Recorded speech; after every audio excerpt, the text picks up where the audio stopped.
സ്വർഗത്തിലെ ദൈവം നമ്മളെ സകലത്തിലും സൂക്ഷിക്കുന്നല്ലോ. സകല കാര്യത്തിലും ദൈവം നമ്മളെ അത്ഭുതമാക്കി മാറ്റുന്ന ദൈവത്തിന്റെ വൻ കൃപയ്ക്കായി നന്ദി പറയുന്നു. നമുക്ക് പ്രാർത്ഥനയോടെ ദൈവസന്നിധിയിൽ നിന്ന് വിശ്വാസത്തോടെ മുന്നോട്ട് പോകാം. എല്ലാ മേഖലയിലും കർത്താവ് നമ്മളെ സഹായിക്കുന്നല്ലോ. സകല കാര്യത്തിലും ദൈവം നമ്മളെ അത്ഭുതമാക്കുന്നല്ലോ. ദൈവത്തിന്റെ അത്ഭുതകരമായ പ്രവൃത്തികൾക്കായി ഞാൻ സ്തുതിക്കുന്നു. ഇത് അത്ഭുതത്തിന്റെ സമയമാണ്.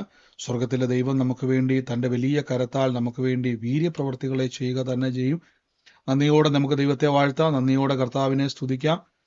നമുക്ക് ഒരുമിച്ച് ദൈവസന്നിധിയിൽ വിശ്വാസ പ്രഖ്യാപനങ്ങളെ ഏറ്റുപറഞ്ഞ് പ്രാർത്ഥിക്കാം. എൻ്റെ കൂടെ ഒരുമിച്ച് ഇന്ന് വിശ്വാസ പ്രഖ്യാപനങ്ങൾ ഏറ്റുപറഞ്ഞാട്ടെ. കൽവരി ക്രൂശിൽ എൻ്റെ കർത്താവ് എൻ്റെ പാപത്തെയും എൻ്റെ ശാപത്തെയും തൻ്റെ ശരീരത്തിൽ വഹിച്ചതിനാൽ ഞാൻ നീതിമാനും അനുഗ്രഹിക്കപ്പെട്ടവനും ആണ്. യഹോവ എൻ്റെ ഇടയനാകുന്നു, എനിക്കൊന്നിനും മുട്ടുണ്ടാകത്തില്ല. എൻ്റെ സഹായം ആകാശത്തെയും ഭൂമിയെയും ഉണ്ടാക്കിയ ദൈവത്തിൽ നിന്ന് വരുന്നു. എൻ്റെ രോഗത്തെയും എൻ്റെ ദാരിദ്ര്യത്തെയും കർത്താവ് ക്രൂശിൽ തൻ്റെ ശരീരത്തിൽ വഹിച്ചതിനാൽ എനിക്ക് ദിവ്യാരോഗ്യമുണ്ട്. ദീർഘായുസോടെ ഇരുന്ന് ഞാൻ കർത്താവിനെ സ്തുതിക്കും. രോഗത്തിനോ രോഗശക്തിക്കോ രോഗത്തിൻ്റെ ഒരാത്മാവിനോ എൻ്റെ മേൽ അവകാശമില്ല. കർത്താവിൻ്റെ നാമത്തിൽ ഞാൻ സമൃദ്ധി അനുഭവിക്കും. ഞാൻ വായ്പ മേടിക്കത്തില്ല. നന്മയും കരുണയും എൻ്റെ ആയുഷ്കാലമൊക്കെയും എന്നെ പിന്തുടരും. ജാതികളുടെ നടുവിൽ എൻ്റെ സന്തതികളെയും വംശങ്ങളുടെ മധ്യേ എൻ്റെ പ്രജയം അറിയും. എൻ്റെ തലമുറകളെ കാണുന്നവരൊക്കെയും യഹോവ അനുഗ്രഹിക്കപ്പെട്ട തലമുറ എന്ന് പറയും. ഞാനിത് കേൾക്കും. പാമ്പുകളെയും തേളുകളെയും ശത്രുവിന്റെ സകല ബലത്തെയും ചവിട്ടി മതിക്കുവാൻ കർത്താവിൽ എനിക്ക് അവകാശമുണ്ട്. ഒന്നും ഒരിക്കലും ഒരു ദോഷവും എനിക്ക് വരുത്തുകയില്ല. ഭൂലോകത്തിന്റെ അറ്റത്തോളം പോയി സകല സൃഷ്ടിയോടും ഇന്ന് സുവിശേഷം പ്രസംഗിപ്പാനും രോഗികളെ ഇന്ന് സൗഖ്യമാക്കുവാനും ഭൂതങ്ങളെ ഇന്ന് പുറത്താക്കുവാനും അത്ഭുതങ്ങളും അടയാളങ്ങളും എന്നിലൂടെ വരുവാൻ കർത്താവ് എന്നെ അഭിഷേകം ചെയ്തിരിക്കുന്നു. ആമേൻ. കർത്താവിന്റെ വലിയ അഭിഷേകത്തിനായി ഞാൻ ദൈവത്തെ സ്തുതിക്കുന്നു. പ്രാർത്ഥനയോടെ വിശ്വാസത്തോടെ ദൈവസന്നിധിയിൽ ഇന്ന് മുന്നോട്ട് പോകുവാൻ ദൈവം നമ്മളെ ശക്തീകരിക്കുന്നല്ലോ. കർത്താവ് നമ്മളെ സകല വിഷയത്തിന്റെ മേൽ സാക്ഷിയാക്കി മാറ്റുന്നല്ലോ. നമുക്ക് ഒരുമിച്ച് ദൈവസന്നിധിയിൽ ഇന്ന് വിശ്വാസത്തോടെ പ്രാർത്ഥനയോടെ തന്നെ പോകാം. ഇത് കർത്താവിനാലുള്ള അത്ഭുതങ്ങളുടെ സമയമാണ്. തുടർച്ചയായി നമ്മൾ കർത്താവിന്റെ വചനം കേട്ടുവരുന്നു. തുടർമാനമായി നമ്മൾ കർത്താവിന്റെ വചനം ഇന്ന് ധ്യാനിച്ചു വരുന്നു. പരിശുദ്ധാത്മാവ് ഇന്നും നമുക്ക് വേണ്ടി പ്രവർത്തിക്കും. വലിയ പ്രവർത്തികളാൽ ഇന്ന് കർത്താവ് നിങ്ങളെ കർത്താവിനെ സ്തുതിക്കുവാൻ ദൈവം നമ്മളെ ഇടയാക്കും. ദൈവം നമുക്ക് വേണ്ടി വലിയ കാര്യങ്ങളെ ചെയ്യുക തന്നെ ചെയ്യും. ഇന്നത്തെ അനുഗ്രഹത്തിനായിട്ട് ഞാനൊരു വാക്യം വേഗത്തിൽ തന്നെ വായിക്കാം. നമുക്ക് ഉൽപ്പത്തി പുസ്തകം 1-ാം അധ്യായത്തിന്റെ 1-ാമത്തെ വാക്യം പരിചിതമായ വാക്യമാണ്. അവിടെ ഇങ്ങനെയാണ് എഴുതി വെച്ചിരിക്കുന്നത്. നിങ്ങൾക്ക് അവിടെ കാണാൻ കഴിയുന്നുണ്ടെന്ന് ഞാൻ വിശ്വസിക്കുന്നു. അവിടെ പറഞ്ഞിരിക്കുന്ന വാക്യം ഇതാണ്: ആദിയിൽ ദൈവം ആകാശവും ഭൂമിയും സൃഷ്ടിച്ചു. God create heaven and earth. ദൈവം ആകാശത്തെയും ഭൂമിയെയും സൃഷ്ടിച്ചു. അപ്പൊ ദൈവത്തിന് മാത്രമുള്ളൊരു പ്രത്യേകതയാണ് ദൈവം ആകാശത്തെയും ഭൂമിയെയും സൃഷ്ടിച്ചു. നോക്കിക്കേ, ഇപ്പൊ നിങ്ങളോട് ഞാൻ പറയുകയാണ്, നിങ്ങൾ അടുക്കളയിൽ ചെന്നിട്ട് എനിക്ക് വേണ്ടി ഒരു ആഹാരം ഉണ്ടാക്കുക എന്ന് പറയുന്നതും നിർമ്മിക്കുക എന്ന് പറയുന്നതും രണ്ടും ഒരേ അർത്ഥങ്ങളാണെങ്കിൽ പോലും ചില വ്യത്യാസങ്ങളുണ്ട്, അല്ലെ? നമുക്ക് ഒരു കാര്യം ഉള്ളത് കൊണ്ട് നിർമ്മിച്ചെടുക്കുവാനും കഴിയും, അല്ലെങ്കിൽ ഉള്ളത് കൊണ്ട് ഉണ്ടാക്കിയെടുക്കുവാനും പറ്റും. പക്ഷെ ഇല്ലാത്തതിനെ, ഇപ്പൊ നിങ്ങളുടെ അടുക്കളയിൽ ഇപ്പം അവിടെ മാവില്ല, പക്ഷെ എനിക്ക് ആഗ്രഹം, ഞാൻ പറയുന്നു, എനിക്കൊരു ദോശ കഴിക്കണമെന്നൊരു ആഗ്രഹമുണ്ട്. പക്ഷെ അത് ഉണ്ടെങ്കിൽ പല കാര്യങ്ങൾ ചേർത്ത് വെച്ച് നിർമ്മിക്കാൻ നമ്മളെ കൊണ്ട് കഴിയും, അല്ലേ? പക്ഷെ ഇല്ലാത്തൊരു കാര്യത്തെ സൃഷ്ടിച്ചെടുക്കുവാൻ ദൈവത്തിന് മാത്രമേ കഴിയത്തുള്ളൂ. ബൈബിൾ പറയുന്നു, ദൈവം ആകാശത്തെയും ഭൂമിയെയും സൃഷ്ടിച്ചു. അടുത്ത വാക്യത്തിൽ പറയുന്നു, ഭൂമി പാഴും ശൂന്യമായി തീർന്നു. ആഴത്തിന്റെ മീതെ ഇരുളുണ്ടായിരുന്നു. ദൈവത്തിന്റെ ആത്മാവ് വെള്ളത്തിന്റെ മീതെ പരിവർത്തിച്ചുകൊണ്ടിരുന്നു. നമ്മൾ ഇന്ന് ഈ ദിവസങ്ങളിൽ ഒരു പ്രധാനപ്പെട്ട ഒരു വിഷയം എന്ന് ചിന്തിക്കാൻ വേണ്ടി പോവാണ്. നിങ്ങൾ വളരെ ശ്രദ്ധയോടെ ഇരിക്കണം. കർത്താവ് നിങ്ങളുടെ വിശ്വാസത്തെ വർദ്ധിപ്പിക്കുവാൻ ഇടയായിത്തീരും. വലിയ നന്മകളാൽ സ്വർഗം നിങ്ങളുടെ ജീവിതത്തെ തുറക്കുവാൻ ഇടയായിത്തീരും. വലിയ കാര്യങ്ങളെ കർത്താവ് ചെയ്യുവാൻ ഇടയായിത്തീരും. ദൈവത്താൽ സംഭവിക്കുന്ന സകല കാര്യങ്ങളും നമ്മുടെ ജീവിതത്തിൽ വലിയ മാറ്റങ്ങളെ കൊണ്ടുവരുവാൻ ഇടയായിത്തീരും. ദൈവം നമ്മളെ സഹായിക്കട്ടെ. ആമേൻ. അപ്പം ബൈബിൾ പറയുന്നു, ദൈവം ആകാശത്തെയും ഭൂമിയെയും സൃഷ്ടിച്ചു. അപ്പൊ ദൈവത്തിന് മാത്രമുള്ള ഒരു കഴിവാണ് സൃഷ്ടിക്കുക എന്നുള്ളത്. എവിടുന്നാണ് ദൈവം സൃഷ്ടിച്ചത്? പാഴും പാഴായി ശൂന്യമായി കിടക്കുന്ന ഒരു സ്ഥലത്ത് നിന്നും ഇല്ലാത്ത ഒന്നിനെ ദൈവം സൃഷ്ടിച്ചെടുത്തു. അപ്പൊ ദൈവം വെളിച്ചമുണ്ടാകട്ടെ എന്ന് പറഞ്ഞ നിമിഷം തന്നെ അവിടെ വെളിച്ചമുണ്ടായി. ആകാശം ഉണ്ടാകട്ടെ എന്ന് പറഞ്ഞ നിമിഷം തന്നെ ആകാശവിധാനങ്ങൾ ഉണ്ടായി. സർവ പ്രപഞ്ചങ്ങളും അവിടെ സൃഷ്ടിക്കപ്പെട്ടു. നോക്കിക്കേ, സർവ്വതും അവിടെ എന്ത് ചെയ്തു? സൃഷ്ടിക്കപ്പെട്ടു. അതിന്റെ കാരണം എന്താണ്? ഉണ്ടാകട്ടെ എന്ന് പറഞ്ഞ ഒറ്റ വാക്കിന്റെ മേൽ അവിടെ സൃഷ്ടിക്കപ്പെടുകയാണ്. ആമേൻ. ഇനി താഴേക്ക് വരുമ്പോൾ അതിന് മുമ്പായിട്ട് ഞാനൊരു സാക്ഷി നിങ്ങളെ കേൾപ്പിക്കാം. നിങ്ങൾക്ക് അത് പ്ലേ ചെയ്യുമ്പം അത് കേൾക്കാൻ പറ്റുന്നുണ്ടോ എന്ന് ജസ്റ്റ് ഒന്ന് പറയണം. നമ്മുടെ പ്രെയർ ലൈനിലേക്ക് അയച്ചു തന്നൊരു സാക്ഷ്യമാണ്. ജസ്റ്റ് പ്ലേ ചെയ്യാം. കേൾക്കുന്നുണ്ടോ എന്ന് പറയണേ. സിസ്റ്റർ സ്തോത്രം. ഇന്നലെ എനിക്കൊരു സാക്ഷ്യം കേൾക്കാൻ പറ്റുന്നുണ്ടോ? ഓക്കെ. ലൈവിലും കേൾക്കാൻ പറ്റുന്നുണ്ടെന്നാണ് ഞാൻ വിശ്വസിക്കുന്നത്.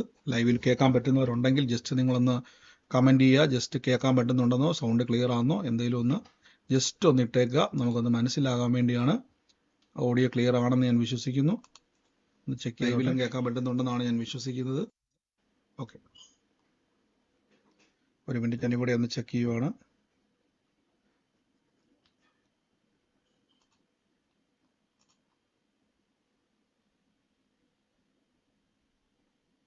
സൗണ്ട് ക്ലിയർ ആണെന്നോ എന്തെങ്കിലും.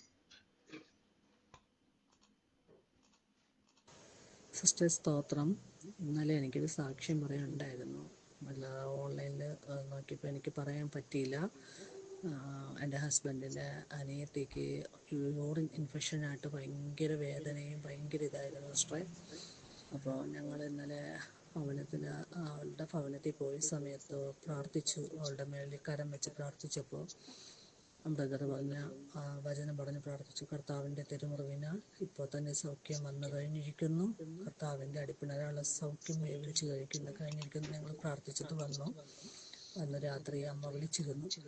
അവൾക്ക് വയ്യാന്ന് പറഞ്ഞ് ഞങ്ങൾ അപ്പോഴും ഈ വചനം പറഞ്ഞ് പ്രാർത്ഥിച്ചു. പിറ്റേ ദിവസം രാവിലെ ആയപ്പോൾ അവൾ ഹോസ്പിറ്റലിൽ പോയിട്ട് വന്നിട്ട് പറഞ്ഞു, അവിടെ കല്ലിൻ്റെ പ്രശ്നങ്ങളോ വേറെ ഒന്നുമില്ല.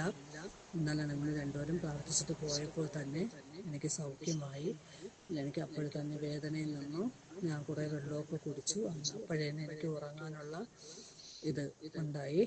അപ്പോൾ എനിക്ക് മനസ്സിനൊരു തടസ്സമായതുകൊണ്ടാണ് ഞാൻ ഹോസ്പിറ്റലിൽ പോയത്. പരിശോധിക്കാൻ പോയപ്പോൾ അവിടെ യൂറിൻ ഇൻഫെക്ഷനായിട്ട് അതിൽ പഴുപ്പോ കല്ലോ അങ്ങനെയൊന്നും ഇല്ലയെന്ന് ഡോക്ടർ പറഞ്ഞു.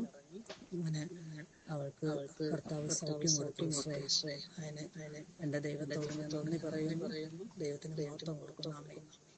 ആമേൻ. നമ്മുടെ പ്രയറിലേക്ക് അയക്കപ്പെട്ടൊരു സാക്ഷ്യമാണ് നിങ്ങളിപ്പോൾ കേട്ടത്. എന്നവിടെ പറഞ്ഞിരിക്കുന്നത് പോലെ തന്നെ ആ സഹോദരിയുടെ കുടുംബത്തിൻ്റെ അകത്തൊരു പ്രശ്നമുണ്ടായപ്പോൾ രോഗത്താൽ ഭാരപ്പെടുന്ന സഹോദരിക്ക് വേണ്ടി പ്രാർത്ഥിക്കാൻ ഇടയായി തീർന്നു. അതുപോലെ നിങ്ങളെല്ലാവരും സാക്ഷ്യങ്ങൾ പറയാൻ പറ്റാത്തവർ ഇനി നിർബന്ധമായിട്ട് നിങ്ങൾ സാക്ഷ്യങ്ങളുള്ളവർ പറയണം. ഇനി അഥവാ മ്യൂട്ട് മാറ്റാനോ മറ്റേതെങ്കിലുമൊക്കെ രീതിയിൽ സാക്ഷ്യം പറയാൻ പറ്റാതെ വരുന്നവർക്ക് നിങ്ങൾക്ക് നമ്പറിലേക്ക് സാക്ഷ്യങ്ങൾ അയക്കാം. അല്ലാത്ത പക്ഷം നിങ്ങൾ നേരിട്ട് പറയണം. എന്താണെന്ന് വെച്ച് കഴിഞ്ഞാൽ നിങ്ങളുടെ സാക്ഷ്യം നിങ്ങൾ പറയുമ്പോൾ തന്നെ അത് കേൾക്കുന്നത് തന്നെ ഒരു അനുഗ്രഹമാണ്. അത് പറയുന്നത് നമുക്ക് മറ്റൊരാൾക്കൊരു അനുഗ്രഹമാണ്. അപ്പോൾ ഇവിടെ വചനം പറഞ്ഞതുപോലെ ആ സൗരി സാക്ഷ്യം പറഞ്ഞതുപോലെ തന്നെ ആ സൗരിക്ക് വേണ്ടി പ്രാർത്ഥിച്ചു. വല്ലാത്ത വേദനയാലും ഭാരപ്പെടുന്ന ഒരു അവസ്ഥയായിരുന്നു. യൂറിൻ പോകാനുള്ള ഒത്തിരി തടസ്സങ്ങളൊക്കെ ഉണ്ടായിരുന്നു. പക്ഷേ യേശുവിൻ്റെ നാമത്തിൽ പ്രാർത്ഥിച്ചു. വേദനയുണ്ട്, പക്ഷെ പിന്നെ അവർ പ്രാർത്ഥിച്ചു. ആ സഹോദരി പറയാൻ ഇടയാത്തീർന്നു. പ്രാർത്ഥിച്ചതിന് ശേഷം പിന്നെ അവർ പ്രാർത്ഥിച്ചു വിശ്വാസത്തോടെ. അതിന് ശേഷം അവർ ഓക്കെ, നിങ്ങൾക്ക് എനിക്കൊന്ന് സൂമിൽ മൈക്ക് മ്യൂട്ടായിരുന്നു. സൗകര്യ പറഞ്ഞ പോലെ തന്നെ ഞാൻ വീണ്ടും റിപ്പീറ്റ് ചെയ്യുമ്പോൾ നിങ്ങൾക്ക് ലൈവിലുള്ളവർക്ക് ഒന്നുകൂടെ കേൾക്കേണ്ടി വരും. അപ്പോൾ ആ സൗകര്യ പറഞ്ഞ പോലെ തന്നെ ആ യൂറിൻ്റെ പ്രോബ്ലം ഉണ്ടായിരുന്നു. വേദനയാൽ ഭാരപ്പെടുന്ന ഒരു അവസ്ഥയുണ്ടായിരുന്നു. യേശുവിൻ്റെ നാമത്തിൽ പ്രാർത്ഥിച്ചിട്ടും വേദനയുണ്ട്, പക്ഷെ പിന്നെ അവർ പ്രാർത്ഥിച്ചു. അതിനുശേഷം അവിടെ പറയാൻ ഇടയാത്തീർന്നു. പ്രാർത്ഥിച്ചതിന് ശേഷം ആ വേദനയും ആ ബുദ്ധിമുട്ടും എല്ലാം പൂർണ്ണമായിട്ട് മാറി. ഹോസ്പിറ്റലിൽ ചെന്നപ്പോഴേക്കും ഒരു കുഴപ്പമില്ല എന്ന് പറയുവാൻ തക്കവണ്ണം ഇടയായിത്തീർന്നു. അപ്പോൾ പ്രാർത്ഥനയ്ക്ക് ശക്തിയുണ്ട്. എന്തുകൊണ്ടാണെന്നുള്ളത് നമ്മൾ ഇന്ന് കേൾക്കാൻ ഇനി സാക്ഷ്യം തുടക്കത്തിൽ കേൾപ്പിച്ചു. അതുകൊണ്ടാണ് ഇവിടെ നിങ്ങൾ നോക്കുക. ദൈവം ആകാശത്തെയും ഭൂമിയെയും സൃഷ്ടിച്ചു. ഭൂമി പാഴും ശൂന്യവും ആയിരുന്നു. ആകാശത്തിന്റെ വെളിച്ചമുണ്ടാകട്ടെ എന്ന് ദൈവം പറഞ്ഞു. വെളിച്ചമുണ്ടാക്കിയപ്പോൾ നിങ്ങൾ നോക്കണം, ഭൂമി പാഴും ശൂന്യവും. ദൈവം ആകാശത്തെ ഭൂമിയെ സൃഷ്ടിച്ചു. അടുത്ത വാക്യത്തിൽ പറയുന്നു, ഭൂമി പാഴായിരുന്നു, ശൂന്യമായിരുന്നു. ഇനി നിങ്ങൾ ശ്രദ്ധിച്ചോണം, ഈ പാഴായും ശൂന്യമായിരിക്കുന്ന ഒരു ഭൂമിയാണ് ആദ്യം ബൈബിൾ പറയുന്നത്. ദൈവം ആകാശത്തെയും ഭൂമിയെ സൃഷ്ടിച്ചു. ഇതിനിടയിൽ ഒരു കാര്യം സംഭവിച്ചത് ഞാൻ പിന്നെ പറയാം. എന്താണ് ഭൂമി പാഴായും ശൂന്യമായും പോകാൻ കാരണമെന്ന് അടുത്ത വാക്യത്തിലേക്ക് വരുമ്പോൾ ദൈവം എല്ലാ സൃഷ്ടിപ്പോഴും നിർമ്മിച്ചു എന്ന് പറഞ്ഞിട്ട് അടുത്ത വാക്യത്തിലേക്ക് പറയുന്നു. 27-ാം വാക്യത്തിൽ ഇങ്ങനെ, ദൈവം തൻ്റെ സ്വരൂപത്തിലും സാദൃശ്യത്തിലും മനുഷ്യനെ സൃഷ്ടിച്ചു, ആണും പെണ്ണുമായി സൃഷ്ടിച്ചു, അവരെ അനുഗ്രഹിച്ചു സന്താന പുഷ്ടിയുള്ളവരായി പെരുകട്ടെ എന്ന് പറഞ്ഞു. അപ്പൊ ദൈവം എന്ത് ചെയ്തു? മനുഷ്യനെ സൃഷ്ടിച്ചു. എങ്ങനെ സൃഷ്ടിച്ചു? നമുക്കറിയാം. നിലത്തെ പൊടിയിൽ നിന്നും മനുഷ്യന്റെ രൂപമുണ്ടാക്കി അവന്റെ മൂക്കിൽ ജീവശ്വാസത്തെ ദൈവം ഊതി, അല്ലെ? ജീവശ്വാസത്തെ ഊതി മനുഷ്യൻ ജീവനുള്ള ദേഹിയായി തീർന്നു എന്ന് നമുക്കവിടെ കാണാൻ പറ്റും. അപ്പൊ ഇവിടെ ദൈവത്തിന്റെ സൃഷ്ടിയിൽ, ദൈവം നിർമ്മിച്ച സൃഷ്ടിയിൽ പാഴും ശൂന്യവുമായി കിടന്ന നിലത്ത്, നിങ്ങൾക്ക് നോക്കി 7-ാമത്തെ വാക്യം 2-ാം അധ്യായത്തിന്റെ 7 പറയുന്നു, യഹോവയായ ദൈവം നിലത്തെ പൊടി കൊണ്ട് മനുഷ്യനെ നിർമ്മിച്ചു. അപ്പൊ നിലത്തെ പൊടി കൊണ്ട് മനുഷ്യനെ നിർമ്മിച്ച് അവന്റെ മൂക്കിൽ ജീവശ്വാസം ഊതി മനുഷ്യൻ ജീവനുള്ള ദേഹിയായി തീർന്നു. അപ്പം മനുഷ്യൻ നിർമ്മിക്കപ്പെട്ടത് എങ്ങനെയാ ഒന്ന് പറഞ്ഞ്, ഈ വാക്യപ്രകാരം ഒന്ന് പറഞ്ഞ്, മനുഷ്യൻ എങ്ങനെ നിർമ്മിക്കപ്പെട്ടു? മണ്ണുകൊണ്ട്, ഭൂമിയിലെ പൊടി കൊണ്ട് മനുഷ്യനെ ഉണ്ടാക്കി മൂക്കിൽ ശ്വാസം ഊതിക്കൊടുത്തു. ആമേൻ. അപ്പൊ നിലത്തെ പൊടി കൊണ്ട് മനുഷ്യനെ നിർമ്മിച്ചു. ഈ മനുഷ്യന്റെ പ്രത്യേകത എന്ന് പറഞ്ഞാൽ ദൈവത്തിന്റെ സാദൃശ്യത്തിലും സ്വരൂപത്തിലും ഈ മനുഷ്യനെ സൃഷ്ടിച്ചു. അതായത് മനുഷ്യൻ ദൈവത്തെ പോലെ അതേ രൂപത്തിലും അതേ സാദൃശ്യം, അതായത് മനുഷ്യ രൂപത്തിൽ അവൻ സൃഷ്ടിക്കപ്പെട്ടു. എന്നാൽ പാപനിമിത്തം മനുഷ്യന്റെ ജീവിതത്തിൽ അവനൊരു ശാപമുണ്ടായി. നീ മണ്ണിൽ നിന്നെടുത്തത് കൊണ്ട് മണ്ണായിത്തീരും. നിങ്ങൾ നോക്കിയാൽ മതി. നീ മണ്ണിൽ നിന്നെടുത്തുകൊണ്ട് ശാപനിമിത്തം പറയുന്നു, നീ മണ്ണിലേക്ക് തന്നെ എന്ത് ചെയ്യും? അങ്ങോട്ട് പോകും. നിലത്ത് നീ കട്ടതയോടെ അഹോവൃത്തി, അങ്ങനെ കുറെ കാര്യം നമ്മൾ നാളെ ശാപത്തെ പറ്റി പറഞ്ഞ സമയത്ത് പറഞ്ഞിട്ടുള്ളതാണ്. എന്നാൽ പുതിയ നിയമത്തിൽ വിശ്വസിക്കുന്ന ഒരു വ്യക്തിയുടെ പ്രത്യേകത ഞാൻ പറഞ്ഞുതരാം. നിങ്ങളൊരു പ്രത്യേകത ഞാൻ പറഞ്ഞുതരാം. യേശുവിനെ കർത്താവായി, നിങ്ങൾക്ക് സൗണ്ട് തീരെ ഇല്ല എന്ന് ആൾക്കാർ പറഞ്ഞു, എല്ലാവർക്കും ആ ബുദ്ധിമുട്ടുണ്ടോ? എല്ലാവർക്കും ആ ബുദ്ധിമുട്ടുണ്ടോ?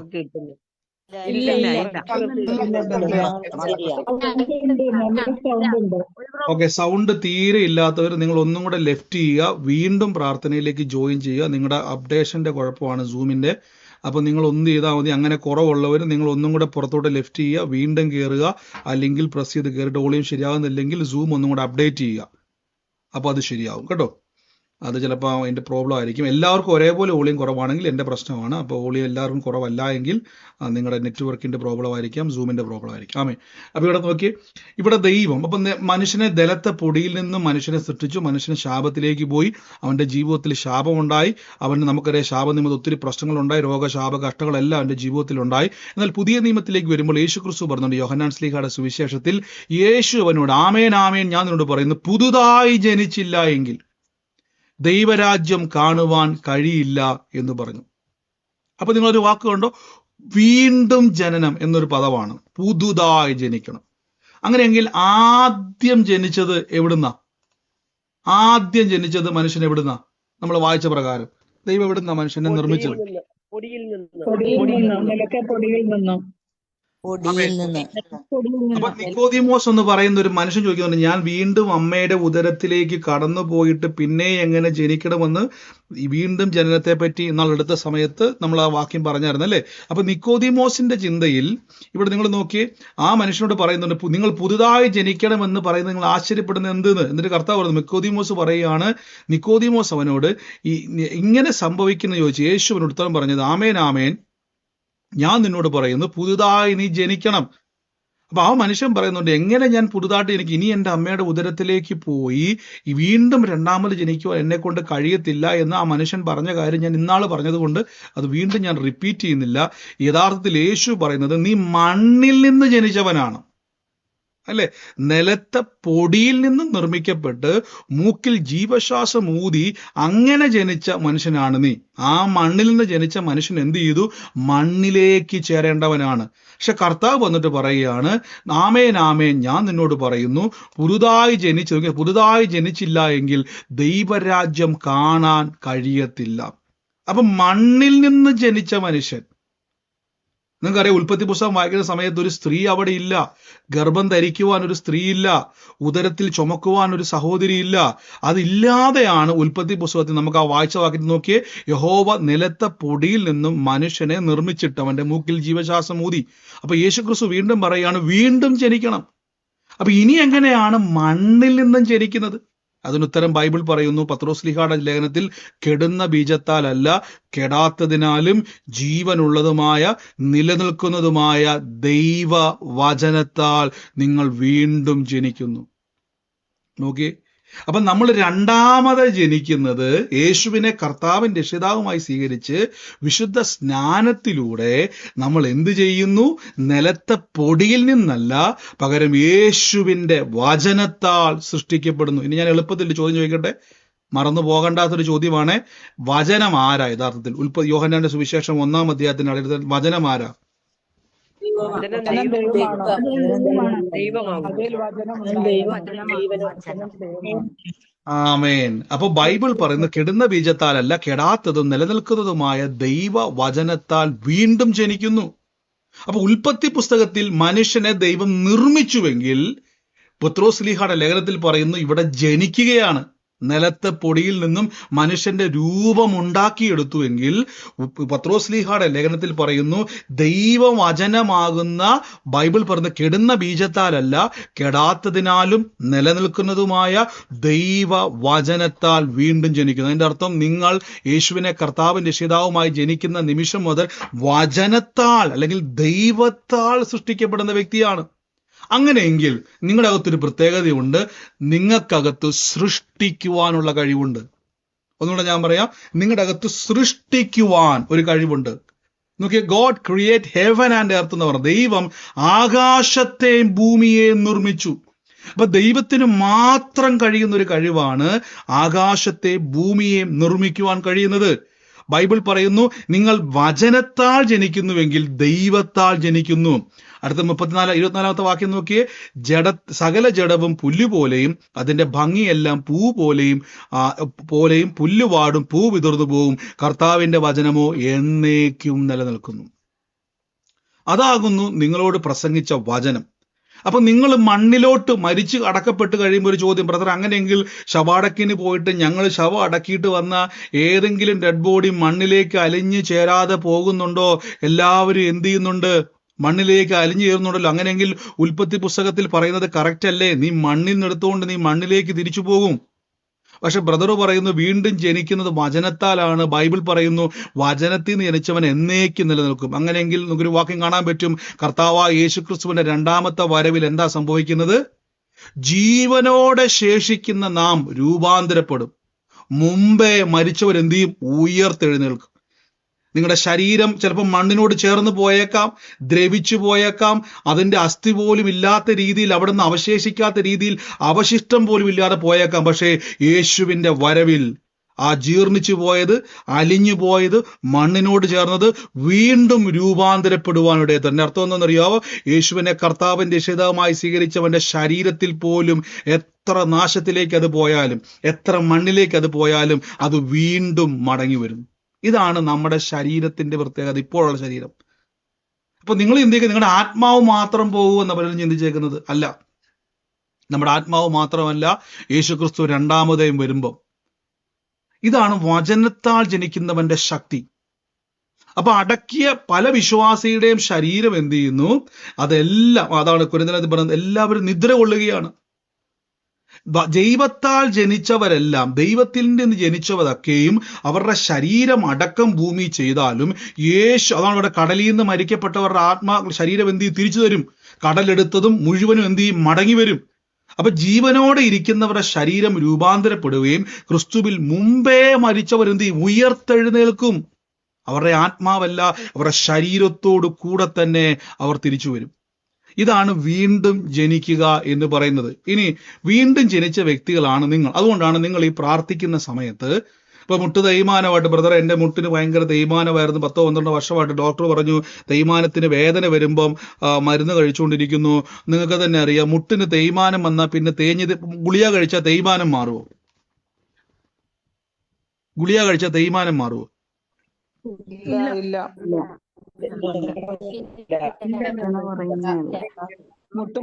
പക്ഷെ മുട്ട് മാറ്റി വെക്കണം. അതൊക്കെ വലിയ റിസ്ക്കാ അല്ലേ? പക്ഷെ എത്രയോ ആൾക്കാർ നമ്മുടെ ഇടയിൽ സാക്ഷ്യം കേട്ടു, ബ്രദറെ എനിക്ക് 6 വർഷമായിട്ട് 10 വർഷമായിട്ട് മുട്ടിന് തേയ്മാനമായിരുന്നു, നടക്കാൻ ബുദ്ധിമുട്ടായിരുന്നു, ഓരോ വർഷം കഴിയുമ്പോഴും വേദന കൂടുന്നു, വേദന കൂടുമ്പോൾ ഡോക്ടർ ഒരു മരുന്ന് എഴുതിത്തരും. വേദന മാറാൻ വേണ്ടിയുള്ളതല്ല, മുട്ട് തേയ്മാനം ശരിയാകാൻ വേണ്ടിയുള്ളതല്ല, ആ വേദന സംഹാരി എനിക്ക് തരുന്നത്. ആ സമയത്ത് വേദനയ്ക്കകത്തുനിന്നൊരു സംഹാരി. പക്ഷെ ഓരോ ദിവസവും അനുദിനം അത് തേഞ്ഞ് തീർന്നുകൊണ്ടിരിക്കുക. പക്ഷെ ഒരു ദിവസം സാക്ഷ്യം പറഞ്ഞു, എനിക്കിപ്പോൾ അവിടെ വേദനയില്ല. എന്താ അവിടെ ചെയ്തത്? ഞാൻ യേശുവിന്റെ നാമത്തിൽ വചനം പറഞ്ഞു, കർത്താവിന്റെ അടിപ്പിണരുകളാൽ സൗഖ്യം വരട്ടെ എന്ന് പറഞ്ഞപ്പോ, ബ്രദറെ എനിക്കിപ്പോ വേദന ഇല്ല എന്ന് എത്ര പേരാ സാക്ഷ്യം കേട്ടു? അങ്ങനെ അനുഭവിച്ച ആരെങ്കിലും ഇപ്പൊ ഇതിന്റെ അകത്തുണ്ടോ? ലൈവിലുണ്ടോ? അങ്ങനെ സൗഖ്യം പ്രാപിച്ച തേയ്മാനം മാറി. എന്റെ എന്റെ മുട്ടുവേദന മാറിയതാ. സിസ്റ്റർക്ക് എത്ര വർഷമായിട്ട് മുട്ടുവേദനയായിരുന്നു? 9 വർഷം. എത്രയാ? 2-3 വർഷമായിട്ടുള്ള വേദന മാറിപ്പോയത്. ഒരാളുടെ 2-3 വർഷം, അടുത്തയാളുടെ 9 വർഷം. 9 വർഷം, അടുത്തയാളുടെ കേൾക്കുന്നു. ഓപ്പ പറഞ്ഞേക്കുന്ന പറ്റുന്നവരെന്ന് പറഞ്ഞേ. ഒരാൾ 9 വർഷം, ഒരാൾ 3 വർഷം, 6 വർഷം. എന്റെ 4 വർഷം ആയത് മാറി. കണ്ടോ? അപ്പൊ 6, 7, 4, 8 വർഷമായിട്ട് ആൾക്കാരുടെ മുട്ടിൽ തേയ്മാനമായിട്ട് ഡോക്ടറിന്റെ അടുക്കൽ ചികിത്സയെ കഴിഞ്ഞിരുന്നത്, വർഷാവർഷം ഓരോ പ്രാവശ്യവും പെയിൻ കില്ലർ കഴിച്ചുകൊണ്ടിരുന്ന ആളുകൾ, വേദന സംഹാരി എടുത്തുകൊണ്ടിരുന്ന ആളുകൾ ഇപ്പൊ അവര് പറയുകയാണ്, ഇപ്പോൾ യേശു ക്രിസ്തു എന്നെ സൗഖ്യമാക്കി. യഥാർത്ഥത്തിൽ എന്താ സംഭവിച്ചെന്നറിയാവോ? ആ തേഞ്ഞതിനെ റിപ്പയർ ചെയ്യുന്നതല്ല ദൈവം. ഗോഡ്സ് ക്രിയേറ്റ് ആൻഡ് ഹെവൻ എന്നർത്ഥം. ദൈവം സൃഷ്ടിക്കുന്ന ദൈവമാ. ദൈവം നിർമ്മിച്ചെടുക്കുകയാണ്. തേഞ്ഞു പോയതിനെ നിർമ്മിക്കുകയാണ് പുതിയതിനെ. നിങ്ങൾ കൈവെക്കുമ്പോൾ, യേശുവിന്റെ വചനം പറയുമ്പോൾ എന്തുകൊണ്ടാ അത്ഭുതം ഉണ്ടാകുന്ന ചോദിച്ചു കഴിഞ്ഞാൽ, നിങ്ങളുടെ അകത്ത് സൃഷ്ടിക്കുവാൻ കഴിയുന്ന ഒരു ശക്തിയുണ്ട്. ആ ശക്തി എവിടുന്നാ കിട്ടിയെന്നറിയാവോ? ജനനത്തിൽ ലഭിച്ചതാ. നിങ്ങൾ എവിടുന്നാ ജനിച്ചിരിക്കുന്നത്? ബൈബിൾ പറഞ്ഞ് കെടുന്ന ബീജത്താലല്ല, കെടാത്തതിനാലും നിലനിൽക്കുന്നതുമായ ദൈവ വചനത്താൽ അത്രേ വീണ്ടും ജനിക്കുന്നത്. ഹല്ലേലൂയ. അപ്പൊ ഈ രക്ഷിക്കപ്പെടണമെന്നും വചനത്താൽ വീണ്ടും ജനിക്കണമെന്നൊക്കെ പറയുമ്പോൾ ആളുകളുടെ ചിന്തയിൽ നമ്മളെ, ബ്രദറെ ഇപ്പം ഞങ്ങൾ കൂടിക്കൊണ്ടിരുന്ന സഭയിൽ നിന്ന് ചാടിപ്പോയി മറ്റു സഭയിലോട്ട് ഓടിപ്പോകുന്നതാന്നുള്ള ചിന്തയാണ് ആൾക്കാരെ പലപ്പോഴും തെറ്റിദ്ധരിച്ചേക്കുന്നത്. രക്ഷിക്കപ്പെടുക എന്ന് പറഞ്ഞാൽ നിങ്ങൾ നിലത്തെ പൊടിയിൽ നിന്നും ജനിച്ച മനുഷ്യരായ നിങ്ങൾക്ക് ദൈവ വചനമാകുന്ന ദൈവത്തിൽ നിന്ന് ജനിക്കുവാൻ. നിങ്ങൾ ആ വാക്ക് നോക്കിയേ, കെടുന്ന ബീജത്താലല്ല, കെടാത്തതിനാലും നിലനിൽക്കുന്നതുമായ ദൈവ വചനത്താൽ വീണ്ടും ജനിക്കുന്നത്. അപ്പൊ ഇതാണ് നിക്കോദീമോസിനോട് യേശു പറഞ്ഞത്. ഇദ്ദേഹം ഓർത്തത് അമ്മയുടെ ഉദരത്തിലേക്ക് മടങ്ങിപ്പോയി. അല്ല, ജനനം എന്ന് പറയുന്നത് ഉൽപ്പത്തി പുസ്തക പ്രകാരം ഒരു സ്ത്രീയുടെ ഉദരത്തിലല്ല ആദം ഉണ്ടായത്, ഹവ്വ ഉണ്ടായത്, നിലത്തെ പൊടിയിൽ നിന്നുമാണ് നിർമ്മിക്കപ്പെട്ടത്. അപ്പൊ നിലത്തെ പൊടിയിൽ നിന്നും നിർമ്മിക്കപ്പെട്ട ഓരോ മനുഷ്യരും വീണ്ടും ജനിക്കണം. എന്തിനാണെന്നറിയാവോ?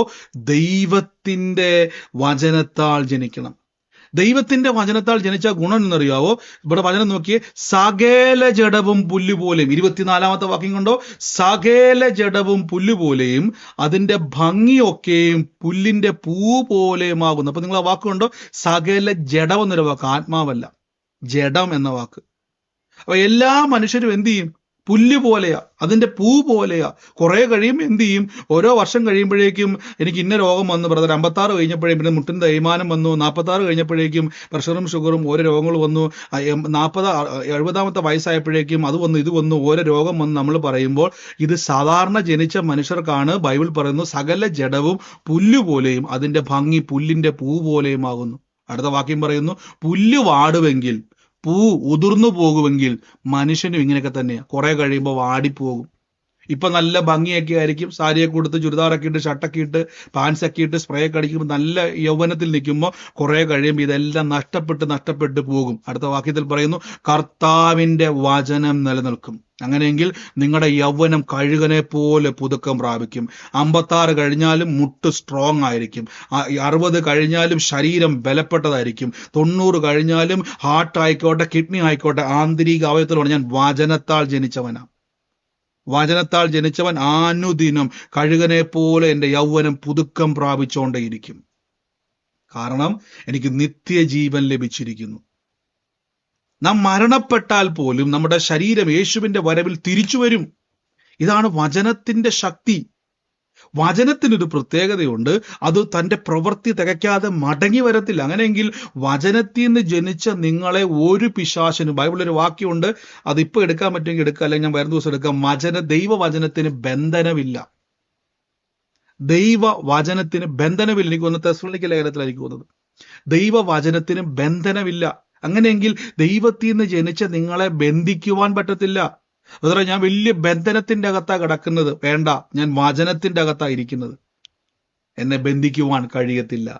ഒരു ബന്ധനത്തിനും കഴിയത്തില്ല. പുല്ല് പുല്ലുവാടും, പൂ ഉതിർന്നു പോകും, ദൈവത്തിൽ നിന്ന് ജനിച്ച് ഞാൻ എന്നേക്കും നിലനിൽക്കും.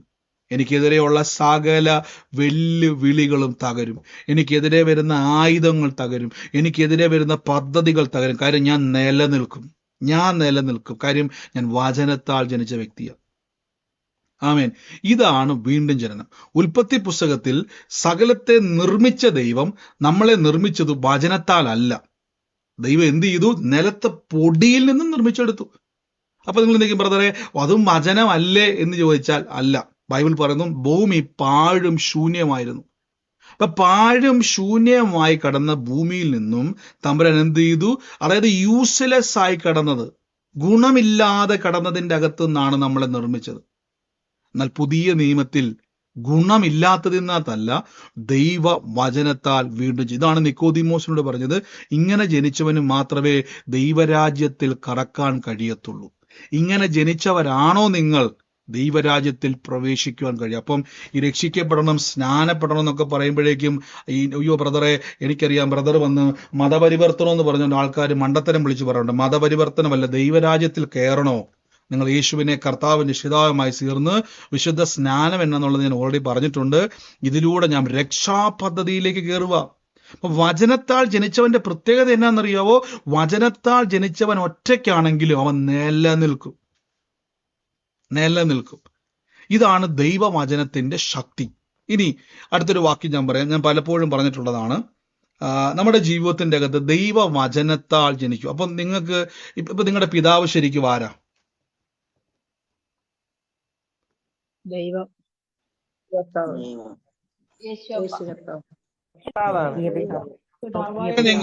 അങ്ങനെയെങ്കിൽ നിങ്ങൾ ഇന്ന് മുതൽ ഇതുകൊണ്ടാണ് ഈ രക്ഷയെ പറ്റിയുള്ള ക്ലാസ്സുകൾ പല സഭകളിലും എടുക്കാറില്ല. എനിക്കറിയത്തില്ല, ഞാൻ കേട്ടിട്ടുള്ളതിൽ ഞാൻ വിമർശിക്കുമല്ല.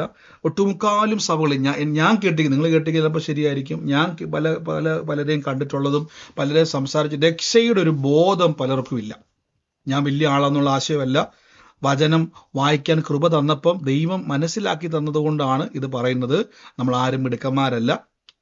രക്ഷ എന്ന് പറഞ്ഞാൽ നീ രക്ഷിക്കപ്പെട്ടോ എന്ന് ചിലപ്പോൾ ചോദിക്കത്തില്ലേ, ഞങ്ങൾ രക്ഷിക്കപ്പെട്ട സഭയിലെയാ, ഞങ്ങൾ സ്നാനപ്പെട്ടവരാ. എന്താ ഈ സ്നാനം? സ്നാനം എന്ന് പറഞ്ഞാൽ ഞങ്ങൾ ഓടി വന്ന് ഇങ്ങോട്ട് ചേരുന്ന അല്ല. സ്നാനവും രക്ഷയെന്ന് പറഞ്ഞാൽ ദൈവ വചനത്താൽ ജനിക്കുന്നു. ഇങ്ങനെ ജനിച്ചവന്റെ പ്രത്യേകത നശിക്കത്തില്ല. നിങ്ങളുടെ വീട്ടിലൊക്കെ നിങ്ങൾ ഇഷ്ടം പോലെ ചെടികൾ വളർത്തുന്ന വ്യക്തിയാണെന്ന് വിചാരിച്ചിട്ട്, നമുക്ക് വീട്ടിലൊക്കെ റോസാപ്പൂവും ആ പൂവും ഈ പൂവൊക്കെ ഉണ്ടല്ലോ, ഇഷ്ടം പോലെ പൂക്കളുണ്ട്. നമ്മളതിനെ വളരെ താലോലിച്ച് സ്നേഹത്തിലൊക്കെ വെള്ളമൊക്കെ ഒഴിച്ച് വളമൊക്കെ ഇട്ട് നന്നായിട്ട് വളർത്തും അല്ലേ. ഇതിങ്ങനെ വളർന്നു കഴിയുമ്പോഴേക്കും നല്ല പൂവൊക്കെ ആയിട്ട് ഇങ്ങനെ നിറഞ്ഞു നിൽക്കും. പക്ഷേ വൈകുന്നേരം മടങ്ങി വരുന്ന സമയത്ത് ഇച്ചിരി വെയിലോ കാറ്റോ ഒക്കെ വന്നു കഴിഞ്ഞാൽ നിങ്ങൾ മനോഹരമായിട്ട് കണ്ടിരുന്ന ആ പൂക്കൾ എന്ത് ചെയ്യും? വൈകുന്നേരം ആയപ്പോഴേക്കും വാടി തളർന്ന് അതിൻ്റെ ഭംഗിയെല്ലാം പോവും. സങ്കടം വരത്തില്ലേ? വരും. കാരണം നമ്മൾ നട്ടു നനച്ചു, നന്നായിട്ട് നോക്കി, പക്ഷെ കുറെ കഴിഞ്ഞപ്പോഴേക്കും അത് വാടിപ്പോയി. പക്ഷെ ഇവിടെ നിങ്ങൾ നോക്കിയേ, ഇതേപോലെ അല്ല ദൈവത്തിൽ നിന്ന് ജനിച്ചവൻ. ദൈവത്തിൽ നിന്ന് ജനിച്ചവൻ ബൈബിൾ പറയുന്നു ആറ്റരികത്ത് നട്ടിരിക്കുന്നതും, യേശാവ് പറയുന്നു ആറ്റരികത്ത് നട്ടിരിക്കുന്നതും ഇല വാടാത്ത വൃക്ഷം പോലെയാണ്. അത് എല്ലാ കാലത്തും ഫലം കായ്ക്കും, ഉഷ്ണം തട്ടുമ്പോൾ അത് ക്ഷീണിക്കത്തില്ല. ഇതാണ് ദൈവവചനത്താൽ ജനിച്ചൊരു വ്യക്തി. അപ്പൊ ദൈവത്തിൽ നിന്ന് ജനിച്ച നിങ്ങളോട് ഞാൻ പറയുന്നു, നിങ്ങളുടെ പിതാവ് സ്വർഗസ്ഥനായ പിതാവാണ്. അതുകൊണ്ട് ഈ ദിവസങ്ങളിൽ ചിന്തിച്ചോണം, ദൈവത്തിൽ നിന്ന് ജനിച്ചവന് പാരമ്പര്യ രോഗങ്ങൾ വരത്തില്ല. അയ്യോ ബ്രദറെ, എനിക്ക് എൻ്റെ പിതാവിന് ക്യാൻസർ ഉണ്ടായിരുന്നു, അപ്പോൾ ആരോ ഞങ്ങളുടെ ബന്ധുക്കാർ പറഞ്ഞു നമ്മുടെ കുടുംബത്തിലെല്ലാം ക്യാൻസർ ഉള്ളതുകൊണ്ട് വരുന്ന തലമുറയിലേക്കും ക്യാൻസർ വരാൻ സാധ്യതയുണ്ട്, അതുകൊണ്ട് പേടിച്ച് കഴിയുന്ന ആരെങ്കിലും ഉണ്ടെങ്കിൽ ഒന്ന് ശ്രദ്ധിച്ച് നിങ്ങളോട് ഞാൻ പറയുന്നു, നിങ്ങളിപ്പോൾ ഏത് പാരമ്പര്യത്തിലാണ്?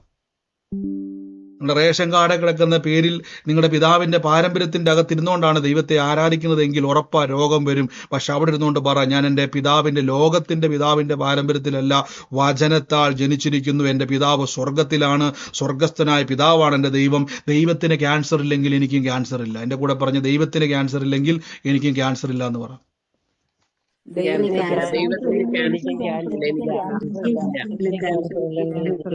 ആമേൻ. അപ്പൊ ദൈവവചനത്തിന്റെ മേൽ രോഗത്തിന് അവകാശമില്ലെങ്കിൽ, ദൈവവചനത്തിൽ യേശുക്രിസ്തു ഭൂമിയിലേക്ക് വന്ന സമയത്ത് ബൈബിൾ പറയുന്നു വചനം ജഡമായി തീർന്നു. യോഹന്നാൻ 1:14 വചനം ജഡമായി തീർന്നു. അപ്പൊ വചനത്തിൽ നിന്ന് ജനിച്ച യേശുവിന്റെ മേൽ രോഗത്തിന് പിടിക്കാൻ പറ്റത്തില്ല. അതുകൊണ്ടാണ് അപ്പോസ്തല പ്രവൃത്തി പറഞ്ഞിരിക്കുന്നത് മരണത്തിന് യേശുവിനെ പിടിച്ചു വെക്കുന്നത് അസാധ്യമായിരുന്നു. കാര്യം വചനത്തെയാണ് മരണം പിടിക്കാൻ നോക്കുന്നത്, മരണത്തെയാണ് വചനം ഒതുക്കാൻ നോക്കുന്നത്. വചനത്തെ എന്ത് ചെയ്യാൻ കഴിയത്തില്ല. മരണത്തിനോ ശാപത്തിനോ ലോകത്തിനോ ഇപ്പോഴുള്ളതിനോ വരുവാനുള്ളതിനോ ഒതുക്കുവാൻ കഴിയത്തില്ല. ആമേൻ. ഇതാണ് രക്ഷിക്കപ്പെട്ട് കഴിഞ്ഞാലും പലർക്കും ഈ ബോധത്തിലേക്ക് വരുന്നില്ല. എനിക്ക് ഈ ബോധമൊന്നും ഇല്ലായിരുന്നു. എന്നാൽ കർത്താവിന്റെ വചനത്തിലൂടെ നമ്മളിത് മനസ്സിലാക്കുന്നത്.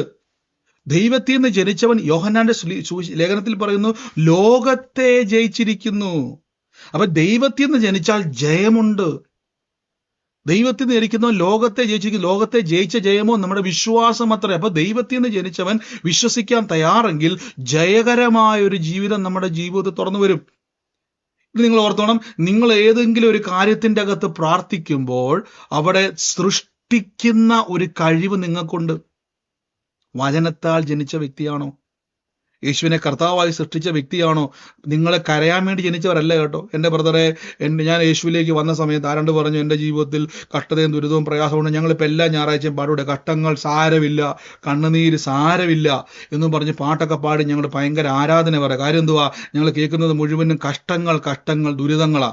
ഞാൻ ചോദിച്ചോട്ടെ, അത് പുല്ല് ഉണങ്ങുന്നതും പൂ വാടുന്നതുമായി ജനിച്ചവരാ. എന്നാൽ കർത്താവിന് ജനിച്ചവനോ പുല്ലുണങ്ങും പൂവാടും, ദൈവത്തിന്റെ വചനം നിലനിൽക്കും. നിലനിൽക്കുവാൻ വിളിക്കപ്പെട്ടവരാ നമ്മള്. മരണത്തിന് പോലും ബൈബിൾ പറഞ്ഞു യേശുവിന്റെ ശരീരത്തെ പിടിച്ചു വെക്കുന്നത് അസാധ്യമായിരുന്നു. പലരെയും പിടിച്ചു വെച്ച ചരിത്രം മരണത്തിലുണ്ടെങ്കിൽ അപ്പോസ്തല പ്രവൃത്തി പറയുന്നത് യേശുവിനെ പിടിച്ചു വെക്കുന്നത് അസാധ്യമായിരുന്നു. എന്തുകൊണ്ടെന്നാൽ കർത്താവിന്റെ ശരീരത്തിന്റെ മേൽ വ്യാപരിക്കുന്ന വിത്ത് വചനമാണ്. യോസേഫിന്റെ വിത്തല്ല, മറിയത്തിന്റെ വിത്തല്ല, വചനത്തിന്റെ വിത്താണ്. വചനത്താൽ ജനിച്ചു എന്ന് യോഹന്നാൻ 1:14 പറയുന്നു. അപ്പൊ വചനത്താൽ ജനിച്ച വ്യക്തിയെ ലോകത്തിന്റെ ഒരു ശക്തിക്കും ഒതുക്കാൻ പറ്റത്തില്ല. അതുകൊണ്ടാണ് കൊലോസ്യർക്ക് എഴുതിയ ലേഖനത്തിൽ പറഞ്ഞത് മരണമേ നിന്റെ ജയം എവിടെ, മരണമേ നിന്റെ വിഷമുള്ളെവിടെ. ആമേൻ. അപ്പൊ ഈ ദിവസങ്ങളിൽ എന്ത് ചെയ്യണം? രോഗാവസ്ഥയിലേക്ക് കിടക്കുന്നവർ പറയണം, ഞാൻ യേശുവിനെ കർത്താവായി സ്വീകരിച്ച് രക്ഷിതാവായി മാറിയിരിക്കുന്നത് കൊണ്ട് ഞാൻ ദൈവവചനത്താൽ ജനിച്ചിരിക്കുന്നു. ആ രോഗത്തോട് പറയണം, രോഗമേ, നിനക്ക് യേശുവിന്റെ ശരീരത്തിൽ രോഗത്തിന് നിൽക്കാൻ പറ്റത്തില്ലെങ്കിൽ എൻ്റെ ശരീരത്തും രോഗമേ നിനക്ക് നിൽക്കാൻ കഴിയത്തില്ല. യേശുവിന്റെ നാമത്തിൽ നിന്നെ ഞാൻ പുറത്താക്കുന്നു. പറയണം. പറയുന്നതിലൂടെ എന്താ സംഭവിക്കുന്ന അറിയാവോ? നിങ്ങളുടെ വചനമെന്ന വാള് നിങ്ങളുടെ ശരീരത്തിലേക്ക് എന്ത് ചെയ്യും? പുറപ്പെടാൻ തുടങ്ങും. ആമേൻ. അപ്പൊ വചനത്തിന്റെ പ്രത്യേകത, ദൈവവചനത്തിന്റെ പ്രത്യേകത, നിങ്ങൾ വചനം പറയുമ്പോൾ അത്ഭുതം നടക്കുന്നുവെങ്കിൽ കർത്താവിന്റെ വചനം എന്തായിത്തീരുന്നു? കർത്താവിന്റെ വചനം നിങ്ങളുടെ ജീവിതത്തിൽ പ്രവൃത്തി തലത്തിലേക്ക് വരികയാണ്. ഇനി ഉൽപ്പത്തി പുസ്തകത്തിലേക്ക് നമുക്ക് പെട്ടെന്നൊന്ന് പോകാം. ഉൽപ്പത്തി പുസ്തകത്തിൽ പറയുന്നു ദൈവം സകലത്തെ നിർമ്മിച്ചു. നോക്കിക്കേ ആ വാക്യം നിങ്ങൾ നോക്കിയേ. ഉൽപ്പത്തി പുസ്തകത്തിലെ ആ വാക്യം നോക്കിയേ. യഹോവ നിലത്തുനിന്ന് മനുഷ്യനെ പൊടിയായി നിർമ്മിച്ചതിന് ശേഷം ആദ്യം പറയുന്നു ആദിയിൽ ദൈവം ആകാശത്തെയും ഭൂമിയെയും സൃഷ്ടിച്ചു. അപ്പൊ ദൈവത്തിന് മാത്രം പറ്റുന്ന കഴിവാണ് ക്രിയേറ്റ് ചെയ്യുക, നിർമ്മിക്കുക എന്ന കഴിവ്. അപ്പൊ ഇത് തന്നെയാണ് പലപ്പോഴും നിങ്ങൾ പ്രാർത്ഥിക്കുമ്പോൾ രോഗസൗഖ്യം. ആ സൗകര്യ പറഞ്ഞില്ലേ, രോഗിയായിരിക്കുന്ന സൗകര്യക്ക് വേണ്ടി പ്രാർത്ഥിച്ചു. വളരെ വേദനയാൽ ഭാരപ്പെടുമായിരുന്നു. എന്തൊക്കെയോ ഇൻഫെക്ഷനോ യൂറിൻ ഇൻഫെക്ഷനോ മറ്റു ബുദ്ധിമുട്ടോ ഒക്കെ ഉണ്ടായിരുന്നു. പക്ഷെ അവരവിടെ ഇരുന്നുകൊണ്ട് പ്രാർത്ഥിച്ചു. എന്നാ പ്രാർത്ഥിച്ചത്? കർത്താവേ, എൻ്റെ സഹോദരിയുടെ വേദന മാറുന്നല്ലോ. യേശുവിന്റെ വചനം അങ്ങോട്ട് പറഞ്ഞു. ശ്രദ്ധിച്ചായിരുന്ന വാക്യം പറഞ്ഞ ബ്രദർ പറഞ്ഞതുപോലെ. അപ്പൊ എന്താ ബ്രദർ പറഞ്ഞത്? യേശു നിങ്ങളുടെ രോഗത്തെ വഹിച്ചിരിക്കുന്നു, കർത്താവിന്റെ തിരുമുറിവിനാൽ സൗഖ്യം വന്നിരിക്കുന്നു. ആ വചനം പറയുന്ന സമയത്ത് ആ സഹോദരി പറഞ്ഞു, നിങ്ങൾ പ്രാർത്ഥിച്ചിട്ട് ഇറങ്ങിയ സമയം മുതൽ ആ വേദന എൻ്റെ ശരീരത്തിൽ നിന്ന് പോയി. ഡോക്ടറെ അടുത്ത് പോയി ടെസ്റ്റ് ചെയ്തപ്പോൾ അവിടെ പഴുപ്പുമില്ല, ബുദ്ധിമുട്ടുമില്ല, ഒന്നുമില്ല, പൂർണ്ണ സൗഖ്യമുണ്ടെന്ന് പറഞ്ഞു. എന്താ അവിടെ സംഭവിച്ചത്? സൃഷ്ടിച്ചു. ഏതോ രോഗാവസ്ഥയിലിരുന്ന ശരീരത്തിലെ ഏതോ ഒരു അവയവത്തിന്റെ മേൽ, ആ കണ്ടീഷന്റെ മേൽ ഒരു സൃഷ്ടിപ്പ് നടന്നു. ആമേൻ. അപ്പൊ വചനം പറഞ്ഞാൽ ഇങ്ങനെ സംഭവിക്കുമെങ്കിൽ നിങ്ങൾ വചനത്താൽ ജനിച്ചവരാ. പഴയ നിയമത്തിൽ അവർക്ക് വചനം കൊടുത്തു. നിലത്തെ പൊടിയിൽ നിന്നുണ്ടാക്കിയ മനുഷ്യൻ, ശാപത്തിലും താഴ്ചയിലും വീഴ്ചയിലും പൊക്കൊണ്ടിരുന്ന പഴയ നിയമ ഭക്തന്മാര്, അവർ നിലത്തെ പൊടിയിൽ നിന്ന് നിർമ്മിച്ചവർ. അവർക്ക് വീണ്ടും ജനനമില്ല. അവർ യേശുവിനെ കർത്താവും രക്ഷിതാവുമായി സ്വീകരിച്ചിട്ടില്ല. അവർ നിത്യജീവനെ ലഭിച്ചിട്ടില്ല. അവർ പരിശുദ്ധാത്മാവിന്റെ വാസം അവരിൽ ഇല്ലായിരുന്നു. അവർക്ക് വന്നും പോയി നിൽക്കുന്ന കാലഘട്ടമായിരുന്നു പരിശുദ്ധാത്മാവിന്റെ. അവർ ദൈവത്തിന്റെ മക്കളല്ല, അവർ ആദത്തിന്റെ മക്കളായിരുന്നു. എന്നാൽ ബൈബിൾ പറയുന്നു ദൈവത്തിൽ നിന്ന് ജനിച്ചവരാണ് നിങ്ങൾ. അപ്പൊ നിങ്ങൾ ആലോചിച്ച് നോക്കി, നിങ്ങൾ ഈ ദിവസങ്ങളിൽ തിരിച്ചറിഞ്ഞെന്ന് വിളിച്ചു പറഞ്ഞാൽ ഈ അറിവിൽ പറയുമ്പോഴാണ് പ്രവൃത്തി നടക്കുന്നത്. അറിവിൽ പറയണം. അറിവിൽ പറയുന്നവരുടെ മേൽ ഇത് വ്യാപരിക്കുക. നമ്മൾ പലപ്പോഴും അറിവിലല്ല പറയുന്നത്, ബുദ്ധിയിലാണ്. അപ്പൊ ഒന്നല്ലേ ബ്രദറെ? ബുദ്ധി പറയുമ്പോൾ തന്നെ അറിവ് അല്ല. ബുദ്ധി പറയുന്നത് പലപ്പോഴും, ഞാനത് പലപ്പോഴും നിങ്ങളോട് പറഞ്ഞിട്ടുണ്ട്, നമ്മുടെ ബുദ്ധിക്ക് ഒരു പ്രത്യേകത ഉണ്ട്. ഇതിനൊരു സ്റ്റോറേജ് ഉണ്ട്. ബുദ്ധിക്ക് ഒരു സ്റ്റോറേജ് ഉണ്ട്. എന്താ സ്റ്റോറേജ് എന്ന് പറഞ്ഞാൽ അതെല്ലാം മൃഗങ്ങൾക്കും എല്ലാം ഉണ്ട്. അതുകൊണ്ടാണ് എപ്പോഴും ഞാൻ പറയുന്ന ഒരു വാക്ക് പറയത്തില്ല, ഈ തത്തേനെയും മൈനേനെയൊക്കെ നമ്മൾ തത്തമ്മ പൂച്ച എന്ന് പറഞ്ഞു കഴിഞ്ഞാൽ തത്ത ഏതാണെന്നോ പൂച്ച ഏതാണെന്നോ കാക്ക ഏതാണെന്ന് അറിയത്തില്ല. അത് വായി തോന്നുന്ന എല്ലാം വിളിച്ചു പറയുന്നു. അതിനെ നിങ്ങൾ കൊടുത്തിരിക്കുന്ന ഒരു ഇൻപുട്ടിനെ അവൻ എന്ത് ചെയ്യുന്നത്? പുറത്തേക്ക് തള്ളിവിടുന്നു. അതതിന്റെ ബുദ്ധിയിൽ അതിനെ പിടിച്ചിട്ട് താഴേക്ക് തിരിച്ചങ്ങോട്ട് പറയും. അത് ഏറ്റു പറഞ്ഞുകൊണ്ടിരിക്കുക. എന്നാൽ നിങ്ങൾ അറിവിൽ പ്രാർത്ഥിക്കുന്നത് നിങ്ങളുടെ അണ്ടർസ്റ്റാൻഡിങ്ങിന്റെ അകത്ത് പ്രവർത്തിക്കുകയാണ്. നിങ്ങളുടെ അണ്ടർസ്റ്റാൻഡിങ്ങിന്റെ അകത്ത് നിറയുന്ന ഒരു സംഭവമുണ്ട്. ആ അറിവിൽ പ്രാർത്ഥിക്കുക. 56 വയസ്സായപ്പം ആരോ പറഞ്ഞു 56 വയസ്സൊക്കെ. ഇപ്പം നിങ്ങൾക്കറിയാം, ഈ നമ്മളിപ്പോൾ സോഷ്യൽ മീഡിയ തുറന്നു കഴിഞ്ഞാൽ ആൾക്കാർ പറയുന്നുണ്ട് ഇന്ന പ്രായം കഴിഞ്ഞാൽ പിന്നെ ഓരോരോ രോഗങ്ങൾ വന്നുകൊണ്ടേയിരിക്കും. അപ്പം എല്ലാവരും റെഡിയാണ് രോഗം ശീലിക്കാൻ വേണ്ടി. എല്ലാവരും അങ്ങോട്ട് പ്രായമായിക്കൊണ്ടിരിക്കുക. എനിക്ക് തോന്നുന്നു 40 വയസ്സ് 35 വയസ്സ് കഴിഞ്ഞാൽ പിന്നെ എല്ലാവരും അങ്ങോട്ട് പ്രായമാകുക. അപ്പം നമ്മൾ വിശ്വസിക്കുക ഞാൻ പ്രായമായിക്കൊണ്ടിരിക്കുന്നു. എന്താ പ്രായമായെന്ന് പറഞ്ഞാൽ ഓരോ ദിവസവും എൻ്റെ ശരീരം ക്ഷയിച്ചുകൊണ്ടിരിക്കുന്നു. എൻ്റെ അവയവങ്ങൾ പയ്യെ അതിൻ്റെ പ്രവർത്തനങ്ങൾ കുറഞ്ഞുകൊണ്ടിരിക്കുന്നു. അപ്പം നമ്മൾ അങ്ങോട്ട് പിന്നെ അങ്ങ് ശീലിക്കും. അല്ല, പറയണം എൻ്റെ ശരീരം വചനത്താൽ ജനിച്ചതുകൊണ്ട് ഞാൻ ആരോഗ്യത്തോടെ ഇരിക്കും. ദിവ്യ ആരോഗ്യം. വചനത്തിൽ ആരോഗ്യമുണ്ടെങ്കിൽ, വചനത്തിന് ദിവ്യ ആരോഗ്യമുണ്ടെങ്കിൽ, വചനത്തിൽ നിന്ന് ജനിച്ച എനിക്ക് ആരോഗ്യമാണ്. ഇരമ്യാവിൽ പറഞ്ഞ വാക്കുകൊണ്ടോ ഞാൻ സൗഖ്യവും ആരോഗ്യവും വരുത്തും. രണ്ടാണ് എഴുതിയേക്കുന്നത്. ഹെൽത്തും ഹീലിംഗും എന്ന് കൊടുത്തേക്കുന്നത്. സൗഖ്യവും ആരോഗ്യവും രണ്ടാണ് കൊടുത്തേക്കുന്നത്. സദൃശവാക്യത്തില ഇരമ്യാവില്ല മാറിപ്പോയി. ഇരമ്യാവിൽ പറയുന്നു. അപ്പൊ ഇരമ്യാവിൽ അത് വ്യക്തമായി പറയുന്നത് ഞാൻ അവന് ആരോഗ്യം വരുത്തും. അപ്പൊ കർത്താവിന്റെ വചനത്തിൽ നിന്ന് ജനിച്ച വ്യക്തിക്ക് സൗഖ്യമല്ല, ആരോഗ്യം. എന്റെ കൂടെ പറഞ്ഞോട്ടെ, വചനത്താൽ ജനിച്ച എനിക്ക് സൗഖ്യമല്ല, ആരോഗ്യമാണെന്ന് പറ.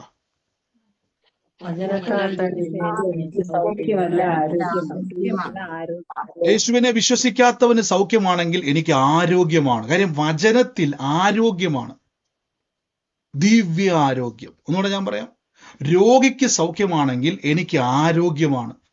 യേശുവിന്റെ അടിപ്പിണരാൽ എനിക്ക് ആരോഗ്യം വന്നിരിക്കുന്നു. അപ്പൊ ഇനി 56 വയസ്സ് കഴിയുമ്പോൾ ആരെങ്കിലും വന്നിട്ട് പറയുകയാണ്, അല്ലെങ്കിൽ പോട്ടെ 40 വയസ്സ് കഴിഞ്ഞപ്പോഴേക്കും ആരോ വന്നിട്ട് പറഞ്ഞു കൈക്ക് വേദന എന്ന് പറഞ്ഞപ്പോഴേക്കും അപ്പുറത്തെ വീട്ടിൽ ആൻറ്റി പറഞ്ഞു എന്നാ ചെയ്യാൻ, പ്രായമൊക്കെ ആയില്ലേ? ശരിയാ, ആമേൻ പറഞ്ഞു പോകരുതേ. പറയണം, ഇല്ല ആൻറ്റി, യേശുവിന്റെ നാമത്തിൽ ഞാൻ വചനത്താൽ ജനിച്ചയാളാ. എൻ്റെ യൗവനം കഴുകനെ പോലെ പുതുക്കം പ്രാപിക്കും. ആ വാക്യം ഒന്ന് പെട്ടെന്ന് എടുക്കാം, എന്നിട്ട് നമുക്ക് പ്രാർത്ഥിക്കാം. എൻ്റെ യൗവനം കഴുകനെ പോലെ പുതുക്കം പ്രാപിക്കും. 40 കഴിഞ്ഞില്ലേ, ഇനിയിപ്പോൾ ഷുഗറും പ്രഷറും ഒക്കെ വരും. 103:5 സങ്കീർത്തനം 103:5 ഞാൻ പെട്ടെന്ന് എടുക്കാം. വാക്യം സങ്കീർത്തനം 103:5.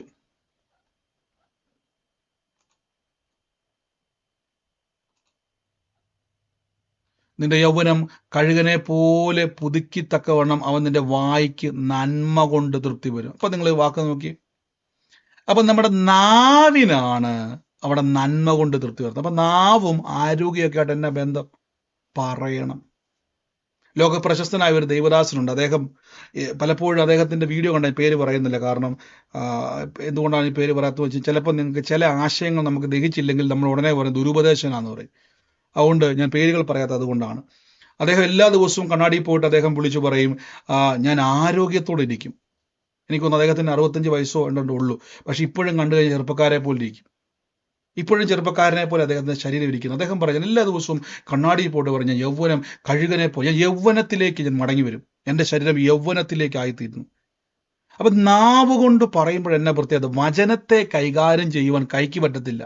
ബൈബിൾ എടുത്തുകൊണ്ട് ഇങ്ങനെ നിൽക്കാൻ പറ്റും കൈ കൊണ്ട്, കാലുകൊണ്ട് എന്ത് ചെയ്യാൻ പറ്റും? ബൈബിൾ എടുത്തുകൊണ്ട് നടക്കാൻ പറ്റും. പക്ഷെ ബൈബിളിലെ വചനത്തെ ഉപയോഗിക്കുവാൻ നാവ് കൊണ്ട് മാത്രമേ കഴിയത്തുള്ളൂ. അതായത് ഞാൻ പ്രാർത്ഥനയ്ക്ക് വന്നപ്പോൾ ബൈബിളുമായിട്ടാ വന്നത്. ഇപ്പൊ എന്നാ ചെയ്തോണ്ടിരിക്കുക? ആ ബൈബിൾ അവിടെ തന്നെ ഇരിപ്പുണ്ട്. നാവെടുത്ത് അതിനെ ഉപയോഗിക്കുമ്പോൾ നിങ്ങളുടെ യൗവനം ആ കഴുകനെ പോലെ പുതുക്കം പ്രാപിക്കും. ഏതോ യൂട്യൂബിൽ പറഞ്ഞു, അങ്ങനെയല്ല കേട്ടോ, 50 വയസ്സായില്ലേ, ഇനിയിപ്പോൾ നിങ്ങളുടെ ഹാർട്ട് ബീറ്റിന്റെ അളവുകൾക്കൊക്കെ വ്യത്യാസം വരും, ഏത് നിമിഷവും അറ്റാക്ക് ഉണ്ടാവും, കിഡ്നിയുടെ പ്രവർത്തനങ്ങൾ നിലച്ചുകൊണ്ടിരിക്കുന്നു, ഓരോ ദിവസവും ഞരമ്പുകളുടെ പ്രവർത്തനം ക്ഷയിച്ചുകൊണ്ടിരിക്കുന്നു. അവിടെ നമ്മൾ പറയാം, ആ വയസ്സും കാലമൊക്കെ ആയില്ലേ. എന്നാ അതിന്റെ അർത്ഥം എന്തുവാ? തീരാറായെന്ന് അതിന്റെ അർത്ഥം. പേര് കടന്ന് പ്രാർത്ഥിച്ചിട്ടൊന്നും ഒരു കാര്യമില്ല. എവിടെയെല്ലാം പോയി കൺവെൻഷൻ കേട്ടിട്ട് ഒരു കാര്യമില്ല. എത്ര ബ്രദർമാർ തലേ കഴിച്ചിട്ടും കാര്യം, നിങ്ങളുടെ അകത്ത് സംഭവം പോയി. അകത്ത് നിങ്ങളുടെ അണ്ടർസ്റ്റാൻഡിങ് പോയി. ബ്രദർ കൊണ്ട് തലേ കൈ വെച്ച് ഉരുട്ടിയിടാന്നല്ലാതെ വേറെ ഒരു ഗുണവും ഇല്ല. കുറെ പ്രാർത്ഥനയ്ക്ക് പോയി വണ്ടിക്കൂലി കളയാന്നല്ലാതെ ഗുണമൊന്നുമില്ല. നിങ്ങളുടെ വിശ്വാസത്തിന്റെ അകത്താണ് ഇത് മുഴുവൻ വ്യാപരിക്കുന്നത്. അവിടെ ഇരുന്നുകൊണ്ട് വിളിച്ചു പറയണം, വീടിന്റെ അകത്തിരുന്നുകൊണ്ട് വിളിച്ചു പറയണം. ഏതോ യൂട്യൂബ് വീഡിയോ കണ്ടപ്പോഴേക്ക് ആരോ പറഞ്ഞു 50 വയസ്സൊക്കെ ആയില്ലേ, 60 വയസ്സൊക്കെ ആയില്ലേ, ഏത് നിമിഷം അറ്റാക്ക് വരും, അങ്ങനെയാണ് ഇങ്ങനെയാണ് പറഞ്ഞുകൊണ്ട് നടക്കാതെ പറയണം, എൻ്റെ ശരീരത്തിൽ ഞാൻ ആരോഗ്യമുണ്ട്, ഞാൻ യേശുവിൻ്റെ അടിപ്പിണരാൻ എനിക്ക് ആരോഗ്യമുണ്ട്, യേശുവിൻ്റെ അടിപ്പിണരുകൾ എൻ്റെ ശരീരം പുതുക്കം പ്രാപിച്ചുകൊണ്ടിരിക്കുന്നു, എൻ്റെ യൗവനം കഴുകനെ പോലെ, എനിക്ക് 90 വയസ്സായാലും നാട്ടുകാർ പറയും ഇതെന്നെ ചെറുപ്പക്കാരനാണെന്ന് പറയുന്ന രീതിയിൽ എൻ്റെ യൗവനം കഴുകനെ. ആ വാക്യം നോക്കിയേ, നിന്റെ യൗവനം കഴുകനെ പോലെ പുതുക്കിത്തക്കവണ്ണം. ഈ കഴുകന്റെ ഒരു പ്രത്യേകത നമുക്കറിയല്ലേ, ഞാനിത് പറഞ്ഞിട്ടുള്ളതാണ് നേരത്തെ. ഈ കഴുകനൊരു പ്രത്യേകതയുണ്ട്. ഈ കഴുകനെ നിങ്ങൾക്ക് ആക്രമിക്കണമെങ്കിൽ ഒരു സമയമുണ്ട് കഴുകനെ ആക്രമിക്കാൻ പറ്റുന്ന. ഇതിന്റെ തൂവലുകളൊക്കെ പൊഴിഞ്ഞു പോകുന്നൊരു സീസൺ കഴുകനുണ്ട്. ആ സമയത്ത് ഉയർന്ന പർവ്വതങ്ങളിലേക്ക് ഇതിനെ അറിയാവുന്ന സമയത്ത് ഈ കഴുകൻ പറന്നു പോയിട്ട് ഉയർന്ന പർവ്വതത്തിന്റെ ആ ഒരു ഇടനാഴിയിൽ ഏതെങ്കിലും ശത്രു കയറി വരാൻ പറ്റാത്ത രീതിയിൽ, അതിൻ്റെ അർത്ഥം ഉയർന്ന സ്ഥലത്താകുമ്പം കുറുക്കനോ മറ്റൊന്നും കയറി വരത്തില്ല. ഉയർന്ന സ്ഥലത്ത് പോയിട്ട് ഇതിന്റെ തൂവലുകൾ കൊഴിഞ്ഞു പോകുന്ന ഒരു സമയമുണ്ടാവും. അപ്പൊ ഇതിങ്ങനെ തൂവലൊക്കെ ഒഴിഞ്ഞു നിൽക്കുമ്പോൾ നമുക്കറിയാം, ഈ കോഴീനൊക്കെ വെള്ളത്തിൽ നനച്ചു കഴിഞ്ഞാൽ നല്ല ഭംഗിയുള്ള തൂവലൊക്കെ ആയിരിക്കും. പക്ഷെ നനഞ്ഞു കഴിഞ്ഞാൽ പിന്നെ ഒന്നിനും കൊള്ളത്തില്ല. നമ്മൾ ഓർത്തില്ലേ, ഇതെന്തുവാ നനഞ്ഞ കോഴിയെ പോലെ ഇരിക്കുന്നത്? കാര്യം അതിങ്ങനെ തൂവലൊക്കെ ഒട്ടി ഒരു വല്ലാത്തൊരു കോലത്തിലിരിക്കും. ഇതേപോലെ ഇതിന്റെ തൂവലുകളൊക്കെ നഷ്ടപ്പെട്ട് ഈ കഴുകൻ ഒരു സീസൺ ഉണ്ട്. ഇതിങ്ങനെ പോയിട്ട് കല്ലുകൾക്കിടയിൽ, പാറക്കെട്ടിൻ്റെ ഇടയിൽ ഇങ്ങനെ ഇരിക്കും. ആലോചിച്ച് നോക്കി, അതിങ്ങനെ ആരോടും മിണ്ടാതെ, ആരോടുമില്ല. നിങ്ങളിപ്പോൾ കഴുകനെ കണ്ടു കഴിഞ്ഞാൽ നമ്മൾ എന്തോ അസുഖം ഉണ്ടെന്ന് പറയും. വല്ലാത്ത രീതിയിൽ അത് അവശരായിട്ടിരിക്കും. എന്നാൽ കുറേ കഴിയുമ്പോൾ പുതിയ ചില തൂവലുകൾ വരും. പുതിയ തൂവലുകൾ വന്നിട്ട് വീണ്ടും ഭയങ്കര ശക്തിയിൽ ഈ കഴുകൻ പറന്നു പൊങ്ങും. ഇതാ പറഞ്ഞിരിക്കുന്നത്, നിന്റെ യൗവനം കഴുകനെ പോലെയാകും. അതിൻ്റെ അർത്ഥം പ്രായമാകുമ്പോൾ പേടിക്കണ്ട, പറയണം യേശു ക്രിസ്തുവിന്റെ വചനത്താൽ ജനിച്ച എനിക്ക് ആരോഗ്യം വർദ്ധിക്കും, എൻ്റെ കിഡ്നി ഫെയിലായി പോകത്തില്ല, എൻ്റെ ഹാർട്ട് ഫെയിലായി പോകത്തില്ല. അനുദിനം വചനം ഭക്ഷിക്കണം, പറയണം ഇതെല്ലാ ദിവസവും. ഇതാണ് സൃഷ്ടിക്കുവാൻ കഴിയുന്ന ശക്തി. ഇത് പൊടിയിൽ നിന്ന് ജനിച്ച വ്യക്തിക്ക് പറ്റത്തില്ല. ഈ പൊടിയിൽ നിന്ന് ജനിച്ച വ്യക്തിയായിട്ട് നിങ്ങൾ കൂട്ടുകൂടുന്ന് വിചാരിച്ചു, അത് പറഞ്ഞ് തീർക്കണം, എപ്പോഴെപ്പോഴും തീർക്കാൻ പറയല്ലേ. നിലത്തെ പൊടിയിൽ നിന്ന് ജനിച്ച മനുഷ്യനുമായിട്ട് നിങ്ങൾ കൂട്ടുന്നു. നിങ്ങൾ രക്ഷിക്കപ്പെട്ടയാളാ. ഇവിടെ ഇരുന്നിട്ട് വചനമെല്ലാം കേട്ട് ആരാധിച്ച് ആമേനൊക്കെ പറഞ്ഞ് നിങ്ങൾ പുറത്തോട്ടിറങ്ങി. ഇനി നിലത്തെ പൊടിയിൽ നിന്ന് നിർമ്മിച്ച യേശുവിനെ കർത്താവായി സ്വീകരിക്കാത്ത മനുഷ്യനുണ്ട കൂട്ട്, അവനുമായിട്ട് കൂട്ടുകൂടി അവൻ പറയുന്ന പ്രാരാബ്ദവും ബഹളവും വേദനയും കണ്ടുകൊണ്ടാണ് നിങ്ങൾ അവന്റെ കൂടെ കൂടുക. അതുകൊണ്ടാണ് പല പ്രാർത്ഥനകളും ഈ പൊടിക്കകത്തിരിക്കുന്ന മനുഷ്യന്റെ പ്രാർത്ഥന. അതുകൊണ്ട് ഞാൻ പറഞ്ഞത് കഷ്ടങ്ങളൊന്നും സാരമില്ലെന്ന് പറയുന്നത് എന്തുകൊണ്ടാണ്? ലോകത്തിൽ കഷ്ടമുണ്ടെന്ന് യേശു പറഞ്ഞു, ശരിയാ. പക്ഷെ ധൈര്യപ്പെടുവൻ, ഞാൻ ലോകത്തെ ജയിച്ചിരിക്കുന്നു. യോഹന്നാൻ ലേഖനം പറയുന്നു, ദൈവത്തിൽ നിന്ന് ജനിച്ചവന് ലോകത്തെ ജയിക്കാൻ പറ്റും. അപ്പൊ കഷ്ടങ്ങൾ സാരമില്ലെന്ന് പറഞ്ഞ അർത്ഥം ഞാൻ ചോദിട്ടെ, ഈ സാരമില്ലെന്ന് പറഞ്ഞ അർത്ഥം എന്തുവാ? സാരമില്ല എന്ന് പറഞ്ഞ അർത്ഥം എന്തുവാ? സാരമില്ല,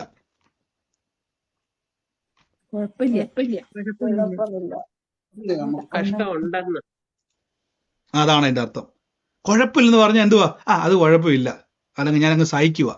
കണ്ട, വലിയൊരു തകർച്ചയുണ്ടായി. അപ്പൊ ഞാൻ പറയുക, സാമ്പത്തിക തകർച്ച തകർന്നിരിക്കുക, എന്റെ ബ്രദർ അതൊക്കെ പോട്ടെ, സാരമില്ല. എന്റെ അർത്ഥം എന്തുവാ? എനിക്ക് അതെല്ലാം പോട്ടെ. അപ്പൊ സാരമില്ല എന്ന് പറയുന്നത് ആരാന്നറിയാവോ? കോംപ്രമൈസ് ചെയ്യുന്നവനാ, തകർന്നവനാ, നിരാശപ്പെട്ടവനാ, എല്ലാം നഷ്ടപ്പെടുന്നവനാ സാരമില്ലെന്ന് പറയുന്നവൻ. കുഴപ്പമില്ല അല്ലേ, അതൊന്നും സാരമില്ല ബ്രദറെ, പോട്ടെ.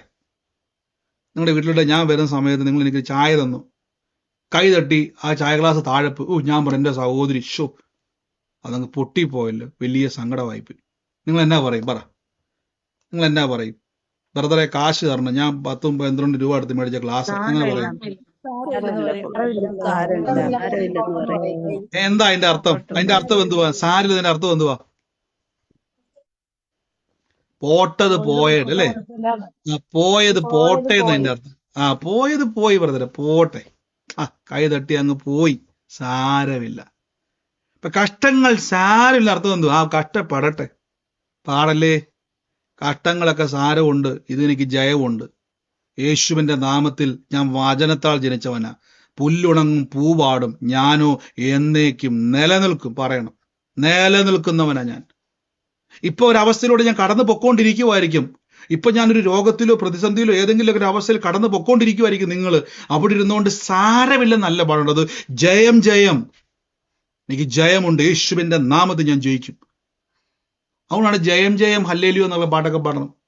യേശുനാഥ നാമത്തിൽ ജയമുണ്ട് നമുക്ക്. അപ്പൊ ഇങ്ങനെയുള്ള പാട്ടുകളൊക്കെ പാടാവുള്ളൂ. പാട്ടുകൾ പോലും നമ്മുടെ വിശ്വാസത്തെ സ്വാധീനിക്കാൻ അറിയാവൂ. അതുകൊണ്ട് ഈ ദിവസങ്ങളിൽ കർത്താവിന്റെ വചനത്തിൽ വിശ്വസിക്കുന്ന ഒരു വ്യക്തിയാണോ, കർത്താവിന്റെ നാമത്തിൽ നിൽക്കുന്ന ഒരു വ്യക്തിയാണോ, കർത്താവിൽ വിശ്വസിക്കുന്ന ഒരു വ്യക്തിയാണോ, ഈ ദിവസങ്ങളിൽ തിരിച്ചറിഞ്ഞോണേ. ഞാൻ തകരാൻ വേണ്ടി വിളിക്കപ്പെട്ടവനല്ല, ഞാൻ നശിക്കാൻ വേണ്ടി വിളിക്കപ്പെട്ടവനല്ല, ഞാൻ ദൈവത്താൽ സാക്ഷിയാകാൻ വേണ്ടി വിളിക്കപ്പെട്ടവനാണ്. അപ്പൊ ഈ രോഗാവസ്ഥയിൽ നിന്നുകൊണ്ട് നിങ്ങൾ എന്ത് ചെയ്യണം? അതുകൊണ്ടാണ് ഞാൻ പറഞ്ഞത്, നിങ്ങൾ ഈ ചിലപ്പം ഈ ദർശനവും വെളിപ്പാടും ഒന്നും നിങ്ങൾക്ക് തുറന്നു വന്നിട്ടില്ല എങ്കിൽ അനാവശ്യമായിട്ട് അത് പിടിക്കാൻ പോകും. അതുകൊണ്ട് പറഞ്ഞ് ഞാൻ തീർക്കാം. ഇതെല്ലാം കയറി വരുന്നുണ്ട് ഇങ്ങനെ പറഞ്ഞു പോകുന്നത്. ചിലരുണ്ട് ഈ പ്രാർത്ഥിക്കാൻ വിളിക്കുമ്പോൾ തന്നെ പറയും, ബ്രദറെ ഇന്ന പോലെ ഈ ഇന്ന സംഭവം, ഇന്ന ആളെനിക്കിട്ട് കൂടോത്രം ചെയ്തിട്ടുണ്ടല്ലോ, ഇന്ന സംഭവം എൻ്റെ ജീവിതത്തിലുണ്ട്, അതുകൊണ്ടാണ് ഞാൻ നിലനിൽക്കാത്തത്, നിങ്ങൾ അങ്ങ് പറയുന്നുണ്ട്. അപ്പം ഞാൻ പറയാം, സഹോദരി എങ്ങനെയാണ് മനസ്സിലായത്? അതെനിക്ക് അറിയാം. ദർശനമുണ്ടോ? ഇല്ല. കൃപാവരമുണ്ടോ? ഇല്ല. ചുമ്മാ നമ്മൾ വായി തോന്നങ്ങ് വിശ്വസിച്ചങ്ങ് പറയും. അപ്പൊ എന്താ സംഭവിക്കുന്നത് അറിയാവോ? നിങ്ങൾ അത് വിശ്വസിച്ചത് കൊണ്ട് ആ വഴിയിലൂടെ പിശാചിന് നിങ്ങളെ കൂടുതൽ പ്രയാസത്തിലേക്ക് നടത്താൻ പറ്റും. അറിയത്തില്ല, മിണ്ടരുത്. എനിക്ക് അത്ര എനിക്കൊന്നും മനസ്സിലാകുന്നില്ല, പക്ഷെ ഒന്നും മനസ്സിലാകുന്നില്ലല്ലോ, വചനം പറഞ്ഞാൽ മതി. മനസ്സിലാകുന്നുണ്ടോ? നമ്മൾ അനാവശ്യമായി പിടിച്ചുകൊണ്ടിരുന്ന സംഭവങ്ങളുണ്ട്. ആൾക്കാർ എന്തോ ആരോ എനിക്കിട്ട് ചെയ്തിട്ടുണ്ട് ബ്രദറെ, അതെങ്ങനെയാ മനസ്സിലായത്? അല്ല, എനിക്ക് തോന്നലല്ല നമുക്ക് വേണ്ടത്. അങ്ങനെ തോന്നലുണ്ടെങ്കിൽ ഉടനെ പറയണം, വചനം അങ്ങോട്ട് പറ. ഓരോ അനർത്ഥവും എനിക്ക് വരത്തില്ല. പറയുമ്പോൾ തന്നെ ആ വിഷയത്തിന്റെ മേൽ അത്ഭുതം. ബ്രദറെ, ഞാൻ കുറേ വചനം പറഞ്ഞു ബ്രദറെ, എനിക്ക് സാമ്പത്തികമായിട്ടുള്ള കുരുക്ക് എന്നെ വിട്ടങ്ങ് പോണില്ല. ഇന്നു മുതൽ നിങ്ങൾ പറയേണ്ടതെന്നൊരു ദൈവത്തിന്റെ ധനം എൻ്റെ വീട്ടിൽ വരും. ഇത്ര നാളും പറഞ്ഞതെന്നറിയാവോ? ആ ജോലിക്കകത്തുനിന്ന് ഞാൻ രക്ഷപ്പെടുമെന്ന. എൻ്റെ ബിസിനസ് മൊത്തം തകർന്നരിപ്പടമായിട്ട് ഇനിയിപ്പോൾ ബ്രദറെ എല്ലാ ഡോറും അടഞ്ഞു, എല്ലാ വഴിയും അടഞ്ഞു, എല്ലാ സാമ്പത്തിക സ്രോതസ്സും അടഞ്ഞു, എൻ്റെ ബിസിനസ് മൊത്തം പൊളിഞ്ഞുകൊണ്ടിരിക്കുക. ഈ ബിസിനസ്സിൻ്റെ അകത്തുനിന്നും എനിക്ക് ഡെവലപ്മെൻ്റ് ഒന്നും കാണുന്നില്ല ബ്രദറെ. ആദ്യം പറയേണ്ടത് എൻ്റെ കൊട്ടയും മാവ് കുഴയ്ക്കും തൊട്ടിയും എൻ്റെ ബിസിനസ്സിനെ അനുഗ്രഹിക്കപ്പെടും. രണ്ടാമത് പറയണം, ആദ്യം പറയേണ്ടത് ദൈവത്തിൻ്റെ നന്മ എൻ്റെ ജീവിതത്തിൽ വരും. ദൈവത്തിൻ്റെ ഫിനാൻഷ്യൽ സോഴ്സുകൾ എൻ്റെ ജീവിതത്തിൽ വരും. ദൈവത്തിൻ്റെ ബൈബിൾ പറഞ്ഞു, എൻ്റെ പിതാവിൻ്റെ സമ്പന്നത എൻ്റെ മേൽ വരും. എന്നിട്ട് രണ്ടാമത് പറയണം, എൻ്റെ ബിസിനസ് വർദ്ധിക്കും. പലപ്പോഴും ആൾക്കാർ എന്നറിയാമോ, ബിസിനസ് വർദ്ധിക്കട്ടെ, നല്ലതാണ്, പക്ഷെ ആദ്യം നിങ്ങളുടെ സോഴ്സ് എവിടുന്ന? ദൈവത്തിൽ നിന്നാണ്. ഇതെന്തിനാ ബ്രദറെ പറയുന്നത്? വിശ്വസിച്ചാ പോരെ. യേശുവിന്റെ നാമത്തിൽ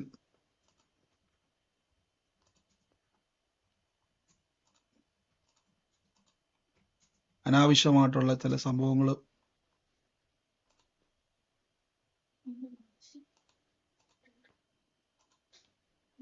ടോംസ് പറയേ മാറ്റിക്കോണേ. അനാവശ്യമായിട്ട് ചില കാര്യങ്ങൾ ഈ ദിവസങ്ങളിൽ എനിക്കിത് കാണുമ്പോൾ നമുക്ക് ദേഷ്യം വരുമെങ്കിലും പിശാചൻ എവിടെയൊക്കെ ഇളകുന്നുണ്ട്. അനാവശ്യമായിട്ടുള്ള ചില വീഡിയോകളും മറ്റു കാര്യങ്ങളും ഒക്കെ ഇങ്ങനെ ഷെയർ ചെയ്യുന്നത്. ഒരു കാര്യം ഉറപ്പാണ്, ഈ ദിവസങ്ങളിൽ വലിയ ബ്രേക്ക് ത്രൂ. നിങ്ങൾ ആരൊക്കെ ഈ വചനവുമായിട്ട് കൂടെ നിൽക്കുന്നത് എനിക്ക് അറിയത്തില്ല. ഇതിന് ഇളക്കം എവിടെയൊക്കെയോ തട്ടിയിട്ടുണ്ട്. ഇളക്കം തട്ടിയിട്ടുണ്ട്. അവൻ ഇരിക്കപ്പുറത്തി വന്നിട്ടുണ്ട്. എന്നെ എത്രത്തോളം ഡിസ്റ്റർബൻസ് ഉണ്ടാക്കാൻ നോക്കുമോ അത്രത്തോളം ഡിസ്റ്റർബൻസ് ഉണ്ടായിക്കൊണ്ടിരിക്കുക. പക്ഷെ ഒരു കാര്യം ഉറപ്പാ, ഉയർച്ച തന്നെ പ്രാപിക്കും. ഇതേത് പിശാച് ചെയ്താണെങ്കിലും ഇന്ന് ദൂതന്മാർ അവനെ വെട്ടി വീഴ്ത്തിയിരിക്കും. പിശാചിന്റെ പ്രവർത്തികളെ അഴിക്കാൻ യേശു വന്നിരിക്കുന്നത്. അപ്പൊ നമ്മുടെ യൗവനം കഴുകനെ പോലെ പുതുക്കം പ്രാപിക്കും. പുതുക്കം പ്രാപിക്കുക മാത്രമല്ല, ബൈബിൾ പറഞ്ഞിരിക്കുന്നത് പോലെ ഈ ദിവസങ്ങളിൽ കാണുന്ന യൂട്യൂബ് വീഡിയോസ് എല്ലാം കണ്ടിട്ട് ചിലപ്പോൾ ബ്യൂട്ടി ടിപ്സിന് വരെ പോകേണ്ടതായിരിക്കും. ചിലർ പറയും, ബ്രദറെ ഞാൻ അറിയാതെ ബ്യൂട്ടി ടിപ്സ് കേൾക്കാൻ വേണ്ടി യൂട്യൂബിൽ കയറി പോയതാ, ഇപ്പം ആ വീഡിയോക്കകത്ത് പറഞ്ഞു എൻ്റെ കിഡ്നി പോയെന്ന്. എന്തിനാ അങ്ങോട്ട് പോയത്? അങ്ങനെ പോയതാ ബ്രദറെ. പക്ഷേ പോയി പോയി പോയി പോയി ഞാനിപ്പോൾ ഡോക്ടറെ അടുക്ക് പോകാൻ വേണ്ടി നിൽക്കുക, കിഡ്നി ഫെയിലിയർ ആയിപ്പോയി. കണ്ടോ? അപ്പൊ വചനം എത്ര നേരം നമ്മൾ പറഞ്ഞു ബ്രദറെ, ഞാൻ രാവിലെ എണീറ്റപ്പോൾ തന്നെ 2 പ്രാവശ്യം പറഞ്ഞു. എത്ര നേരം യൂട്യൂബിൽ കയറിയിരുന്നു, അത് ബ്രദറെ എന്നെ പിശാച് എന്നെ അങ്ങ് ബന്ധിച്ചിട്ടേക്കോ, രാവിലെ കയറിയത് ഇപ്പൊ ഇറങ്ങിയത് വൈകുന്നേരമായി. കണ്ടോ? അപ്പൊ പ്രശ്നം എവിടെയാ? നിങ്ങളുടെ നാവിലൂടെ പോകേണ്ട വചനം പോണില്ല. അത് മാറ്റി വെച്ചതുകൊണ്ട് എൻ്റെ യൗവനം കഴുകനെ പോലെ പുതുക്കുക. ആദ്യമൊന്നും പറയുമ്പോൾ ഒന്നും കാണത്തില്ലായിരിക്കും. ആദ്യമൊന്നും പറഞ്ഞിട്ട് ബ്രദറെ ഒരു മാറ്റവും ഞാൻ കാണുന്നില്ല ബ്രദർ, അതുകൊണ്ട് ഞാനിപ്പോൾ ലോകത്തുള്ള എല്ലായിടത്തും ഓടി നടക്കുക ബ്രദർ. നിൽക്കവിടെ, പറഞ്ഞുകൊണ്ടേയിരിക്കുക. കഴുകന്റെ പ്രത്യേകത ഞാൻ പറഞ്ഞല്ലോ. കഴുകൻ ആദ്യം ചെയ്യുന്നത്, തൻ്റെ തൂവല് പൊഴിയുന്ന സമയത്ത് കഴുകൻ ആദ്യം ചെയ്യുന്നതെന്ന് അറിയാം, നേരെ ഉയരത്തിലേക്ക് പോയിട്ട് ഉയർന്ന പർവ്വത നിരകളിൽ പോയിരിക്കും. കാര്യം താഴെ ഇരുന്നാൽ എല്ലാവരും വന്ന് പിച്ച് ചെയ്യുന്നാൻ തുടങ്ങും. അനാവശ്യമായിട്ടുള്ള കുറുക്കനും പാമ്പും പഴുതാര എല്ലാം വരും. ഉയർന്ന മേഖലയോട്ട് കയറിപ്പോയിരിക്കുവൻ. ഉയർന്ന പർവ്വതത്തിന്റെ നിരയിൽ അതിന്റെ പൊത്തിൽ ഒളിച്ചിരിക്കും. എന്നിട്ട് അടുത്തൊരു സീസണ് വേണ്ടി കാത്തിരിക്കും. എന്താ സീസൺ എന്നറിയാവോ? കൊഴിഞ്ഞു പോയിട്ട് പുതിയ തൂവലുകൾ വരുന്നൊരു സീസൺ ഉണ്ട്. ഇതൊരു സീസണാണ് നിങ്ങളിപ്പോ കടന്നു പോകുന്നത്. പ്രയാസം വരുമല്ലേ ബ്രദറെ? എൻ്റെ ജീവിതത്തിൽ ഒന്നും കാണുന്നില്ല ബ്രദറെ, ഞാൻ പ്രാർത്ഥിച്ചിട്ടും ഒരു റിസൾട്ടും കാണുന്നില്ല ബ്രദറെ, ഒരു മറുപടിയും കാണുന്നില്ല. പക്ഷെ ഇതൊരു സീസണാ സഹോദരി. വരും ദിവസങ്ങളിൽ തൂവലുകൾ കഴുകന് വന്നതുപോലെ നിങ്ങളുടെ ശരീരത്തിൽ, നിങ്ങളുടെ ജീവിതത്തിൽ മാറ്റങ്ങളുടെ അലയടിക്കാൻ വേണ്ടി പോവാം. ഓടി നടക്കരുതേ, നിൽക്കവിടെ. ലോകത്തുള്ള സകല ബ്രദർമാരെയും വിളിച്ച് പ്രാർത്ഥിക്കാൻ നിൽക്കാതെ വീടിൻ്റെ അകത്തിരുന്നുകൊണ്ട് പറയാൻ തുടങ്ങും. ആ കഴുകൻ എന്ത് ചെയ്യുക? അവിടെ ഇരുന്നുകൊണ്ട് കരയുമല്ല, അതും വെയിറ്റ് ചെയ്യുക. അവൻ അവിടെ ഇരുന്നുകൊണ്ട് അവൻ പ്രിപ്പയർ ചെയ്യുക, പറന്നുയരാൻ വേണ്ടി പ്രിപ്പയർ ചെയ്യുക. അവസാനിക്കാൻ വേണ്ടിയല്ല ഇരിക്കുന്നത്. പക്ഷെ നിങ്ങൾ പെട്ടെന്ന് കഴുകനെ കണ്ടുപിടിച്ച്, അയ്യോ ഇതെന്തോ രോഗമാണല്ലോ, ഇതെന്നാ ചെയ്യും കഴുകാന്ന് പറഞ്ഞിരിക്കുക. കഴുകൻ പറയാം, വേണ്ട, ഞാൻ പറന്നുയരാൻ വേണ്ടി നിൽക്കുക, അടുത്തൊരു സീസണ് വേണ്ടി നിൽക്കുക. നന്ദി കർത്താവേ, യേശുവിൻ്റെ അധികാരമുള്ള നാമത്തിൽ ഇന്ന് ഞാൻ ബ്ലസ് ചെയ്ത് പ്രാർത്ഥിക്കുന്നമ്മ. In the name of Jesus Christ, in the name of Jesus Christ, യേശുവിൻ്റെ അധികാരമുള്ള നാമത്തിൽ ഇന്ന് ബ്ലസ് ചെയ്ത് പ്രാർത്ഥിക്കുന്നപ്പ. പരിശുദ്ധാത്മാവിൻ്റെ വലിയ പ്രവർത്തിക്കായി ഞങ്ങൾ വാഴ്ത്തുന്നപ്പ. In the name of Jesus. ഈ ഹോസ്റ്റായിട്ട് നിൽക്കുന്നതോടെ ഞാൻ പറയുന്നു, ഞാനിപ്പം എല്ലാവരെയും അൺമ്യൂട്ട് ചെയ്യുമ്പം അനാവശ്യമായിട്ട് സംസാരിക്കുന്നവരെ മാത്രം മ്യൂട്ട് ചെയ്താൽ മതി. ആലോചന ഇടപെടുന്ന ആൾക്കാർ സംസാരിക്കാൻ വേണ്ടി വരുമ്പോൾ പലപ്പോഴും മ്യൂട്ടായി പോകുന്നുണ്ട്. അനാവശ്യമായിട്ട് വെറുതെ ഈ ഫോൺ ഇത് ഓണാക്കി വെച്ചുകൊണ്ട് ചുമ്മാ കിടന്ന് സംസാരിക്കുന്നവരെ മാത്രം നിങ്ങൾ എന്ത് ചെയ്താൽ മതി, ഓഫ് ചെയ്താൽ മതി. അല്ലാതെ ചുമ്മാ നിങ്ങൾ കണ്ടിന്യൂസ് ആയിട്ട് മ്യൂട്ട് ചെയ്തുകൊണ്ടിരിക്കരുത്. എനിക്കറിയാം നിങ്ങൾക്ക് മ്യൂട്ട് ചെയ്യാവുന്ന കാര്യം വരാം. ഒത്തിരി പേര് ഒരേപോലെ എടുക്കുമ്പോൾ ബുദ്ധിമുട്ട് വരും. പക്ഷേ ശ്രദ്ധിക്കുക, ഇതൊരു ശുശ്രൂഷയാണ്. നമുക്ക് ഇച്ചിരി മടുപ്പ് തോന്നും, നമുക്ക് ക്ഷമ ഇല്ലാതെ തോന്നും. പക്ഷേ അതൊരു ശുശ്രൂഷയായിട്ട് കണ്ടോണം. ഇതിൻ്റെ അകത്ത് ആഗ്രഹിക്കുന്നവരുണ്ട്, പലപ്പോഴും പലരും മിസ്സായി പറയാറുണ്ട്, അവർക്ക് സംസാരിക്കാൻ പറ്റാതെ. ഇനി മ്യൂട്ട് ചിലപ്പോൾ മാറ്റാൻ പറ്റാതെ വരുന്നവരുണ്ട്. എനിക്കറിയത്തില്ല, സൂമിൻ്റെ ചിലപ്പം നമ്മളൊരു പ്ലാറ്റ്ഫോമിൽ ഇരിക്കുകയാണ്, ഇതൊരു വെർച്വൽ മീഡിയ ആണ്. അങ്ങനെ വരുമ്പോഴും നിങ്ങൾക്ക് സാരമില്ല, നിങ്ങൾ പ്രെയർ ലൈൻ നമ്പറിലോട്ട് വിളിച്ചു അറിയിക്കുകയോ അല്ലെങ്കിൽ ഏറ്റെടുത്താലോ മതി. നന്ദി കർത്താവ്. എൻ്റെ ഉള്ളത്തിൽ കർത്താവ് എന്നെ ഒരാശയുടെ ഭവനത്തെ കർത്താവ് സ്പർശിക്കുന്നതായിട്ട് പറയുന്നു. ഞാൻ ആശയ്ക്ക് വേണ്ടി പ്രാർത്ഥിക്കുമ്പോൾ ഒരാൺ പൈതലിനെ കർത്താവ് എന്നെ കാണിച്ചുകൊണ്ടിരിക്കുക. ആ കുടുംബത്തിൻ്റെ അകത്ത് 6 വയസ്സുള്ളൊരു മകൻ ഓടി നടക്കുന്ന ഒരു കാഴ്ച കർത്താവ് എന്നെ കാണിച്ചുകൊണ്ടിരിക്കുകയാണ്. യേശുവിൻ്റെ നാമത്തിൽ ആശയുമായിട്ട് ബന്ധപ്പെട്ട്, ഈ മകനുമായിട്ട് ബന്ധപ്പെട്ട് ആ കുടുംബം ആരാണോ യേശുവിൻ്റെ നാമത്തിൽ ഇന്ന് സ്വീകരിച്ചാട്ടെ. കർത്താവിൻ്റെ വലിയ പ്രവൃത്തിയെ കർത്താവ് ചെയ്യുവാൻ വേണ്ടി പോകുന്നു. പറയാൻ വേണ്ടിയാണോ മ്യൂട്ട് മാറ്റിയത്? അല്ല എങ്കിൽ മ്യൂട്ട് ചെയ്യുക. കർത്താവേ നന്ദി യേശുവേ, താങ്ക് യു ഹോളി സ്പിരിറ്റ്. പരിശുദ്ധാത്മാവിന്റെ വലിയ ഒരു കൊച്ചിന്റെ അമ്മ ആശ, അവര് കുടുംബമായിട്ട് തകർന്നിരിക്കുക. ആ ഈ കൊച്ചിന് 6 പറഞ്ഞ വയസ്സേ ഉള്ളൂ. ഇന്ന് ആ കുടുംബത്തിന് വേണ്ടി യേശുവിന്റെ നാമത്തിൽ ഏറ്റെടുത്ത് പ്രാർത്ഥിച്ചോണം. കർത്താവ് ഇന്ന് അവരോട് പറയണം, ദൈവം നിങ്ങളുടെ അവസ്ഥകൾ, ഞാൻ പറയില്ല, അവരോട് പറയണം. ആൾക്കാരുടെ ചിന്തയെന്ന് പറഞ്ഞാൽ വചനം കേൾക്കാന്ന് പറഞ്ഞാൽ ഇവിടെ നിന്ന് കർത്താവ് വല്ലതും കൊണ്ട് തരും ചോദിക്കും, ദൈവം വല്ലതും കൊണ്ട് തരുമെന്ന് ചോദിക്കും. പിന്നെ ദൈവം അല്ലാതെ പിന്നെ ആരെ കൊണ്ട് തരുന്നത്? ചില ചോദിക്കും, ദൈവം വല്ലതും കൊണ്ട് തരുവോ? ദൈവമേ തരത്തുള്ളൂ പ്രിയൻ. ഇരിക്കുന്ന മുറിയിൽ ദൈവത്തിന് ദൂതനെ അയച്ച് നിങ്ങൾക്ക് വേണ്ട നന്മ തുറക്കാൻ കഴിയുന്നയാളാ, അല്ലാതെ ബാങ്കുകാരല്ല. ദൈവം തരും. ദൈവം തരാതെ ഞാൻ ചോട്ടെ, ഒരു അറ്റാക്ക്, സൈലന്റ് അറ്റാക്ക് വന്ന തീർന്നു പരിപാടി. ദൈവം ആയുസ് വന്നുകൊണ്ടല്ലേ, ദൈവം ആയുസ് വന്നുകൊണ്ടല്ലേ, ദൈവം ആരോഗ്യം തന്നുകൊണ്ടല്ലേ നിൽക്കുന്നത്. ആ ദൈവത്തിന് നന്മ തരാനും പറ്റും. ആദ്യം മനസ്സിലാക്കണം. അതുകൊണ്ട് ഞാൻ ആൾക്കാരുടെ ഒരു ചിന്തയുണ്ട്, ചോദ്യമുണ്ട്. സിസ്റ്ററെ, ഇന്ന് തന്നെ അവരോട് പറയണം, തകർന്ന അവസ്ഥയിൽ പറയണം, സഹോദരി ഞങ്ങളുടെ പ്രാർത്ഥന കേട്ടു, ദൈവം നിങ്ങളുടെ കാര്യം വെളിപ്പെടുത്തി, യേശുവിന്റെ നാമത്തിൽ ഈ ദിവസങ്ങളിൽ കർത്താവിന്റെ വചനം കേട്ടാൽ ദൈവം നിങ്ങളുടെ അവസ്ഥകളെ മാറ്റുന്നു പറഞ്ഞു കേട്ടോ. ദൈവം അവരെ തൊടാൻ വേണ്ടി പോവാണ്. യേശുവേ നന്ദി കർത്താവേ. പരിശുദ്ധാത്മാവേ, ഇന്ന് ഞങ്ങളുടെ യൗവനം പറഞ്ഞ ആരോഗ്യത്തെ പറ്റി ഈ ദിവസങ്ങളിൽ പ്രഖ്യാപിക്കണം. ആരോഗ്യം എൻ്റെ അവകാശമാണ്. രോഗം വന്ന് ലോകത്തെല്ലായിടത്തും പോയി ചികിത്സിച്ച് കർത്താവിൽ നടക്കാൻ വേണ്ടിയല്ല. എൻ്റെ അധ്വാനം ഞാൻ തന്നെ ഭക്ഷിക്കും. ഞാൻ ഭാഗ്യവാൻ, എനിക്ക് നന്മ വരും. നന്ദി പിതാവേ. ഇന്ന് രോഗിയായി ഭാരപ്പെടുന്നവരെല്ലാം കൈവച്ച് അത്ഭുത രോഗസൗഖ്യം നിങ്ങളുടെ മേൽ പകരുക. ആ കാലുകളുടെ വേദനകൾ, ശരീരത്തിന്റെ അകത്ത് വേദനകൾ, കണ്ണാടിയൊക്കെ വെച്ചിട്ട് എല്ലാ വർഷവും കണ്ണാടി മാറ്റം ഒത്തിരി പൈസയാവും. അതിനേക്കാൾ എളുപ്പം യേശുവിന്റെ അടിപ്പിണരുകളാൽ എനിക്ക് സൗഖ്യം വന്നിരിക്കുന്നു. ആ ദിവ്യ ആരോഗ്യത്തെ സ്വീകരിച്ച്, ആരോഗ്യം നിങ്ങൾക്ക് അവകാശമാണ്. ആരോഗ്യം എൻ്റെ അവകാശം. അതുകൊണ്ട് ഒന്നും ചെയ്യണ്ട, പറഞ്ഞാൽ മതി, വാഗൊണ്ട് ഏറ്റെടുത്താൽ മതി. ആ വിടുതൽ ഇപ്പൊ സംഭവിക്കുക. In the name of Jesus, യേശുവിന്റെ നാമത്തിൽ. ഞാൻ ജോയൽ എന്ന് പറയുന്ന ഒരു മോന് വേണ്ടി പ്രാർത്ഥിക്കുവാൻ കർത്താവിൻ്റെ ഉള്ളത്തിൽ പറയുക. ഈ ജോയൽ എന്ന് പറയുന്ന മോൻ രണ്ടാമത്തെ മോനാണ്, മൂത്തയാളല്ല, രണ്ടാമത്തെ ആളാണ് ജോയൽ. ഇപ്പൊ രണ്ടാമത്തെ മോനാണ് ആള്. ആ കുടുംബത്തിൽ ഈ മകനുമായിട്ട് ബന്ധപ്പെട്ടത് ആരാണോ, യേശുവിന്റെ നാമത്തിൽ ആ മകന് വേണ്ടി ഏറ്റെടുത്തോണം. ദൈവം ഇന്ന് അവനെ തൊടാൻ വേണ്ടി പോവാണ്. അവന്റെ ഭാവിയെ ദൈവം, ഈ ബാല്യത്തിലെ ദൈവം അവന്റെ ജീവിതത്തിന്റെ അകത്ത് വലിയൊരു മാറ്റത്തെ കർത്താവ് കൊണ്ടുവരാൻ വേണ്ടി പോവാണ്. ബ്രദർ, എന്റെ രണ്ടാം പറഞ്ഞു മിസ്റ്റർ, ആരാത്? അതാണ് ഈ പറയാൻ വരുന്നവർക്കും കൂടെ നിങ്ങൾ എല്ലാവരും കൂടെ ഒരുമിച്ച് പറഞ്ഞാൽ അവർക്കും കൂടെ ഇതായിപ്പോ. ആരാ സിസ്റ്ററെ പറഞ്ഞത്? എന്റെ രണ്ടാമത്തെ മോൻ ജോവലാണ്. രണ്ടാമത്തെ മോനാണ് ജോയല്.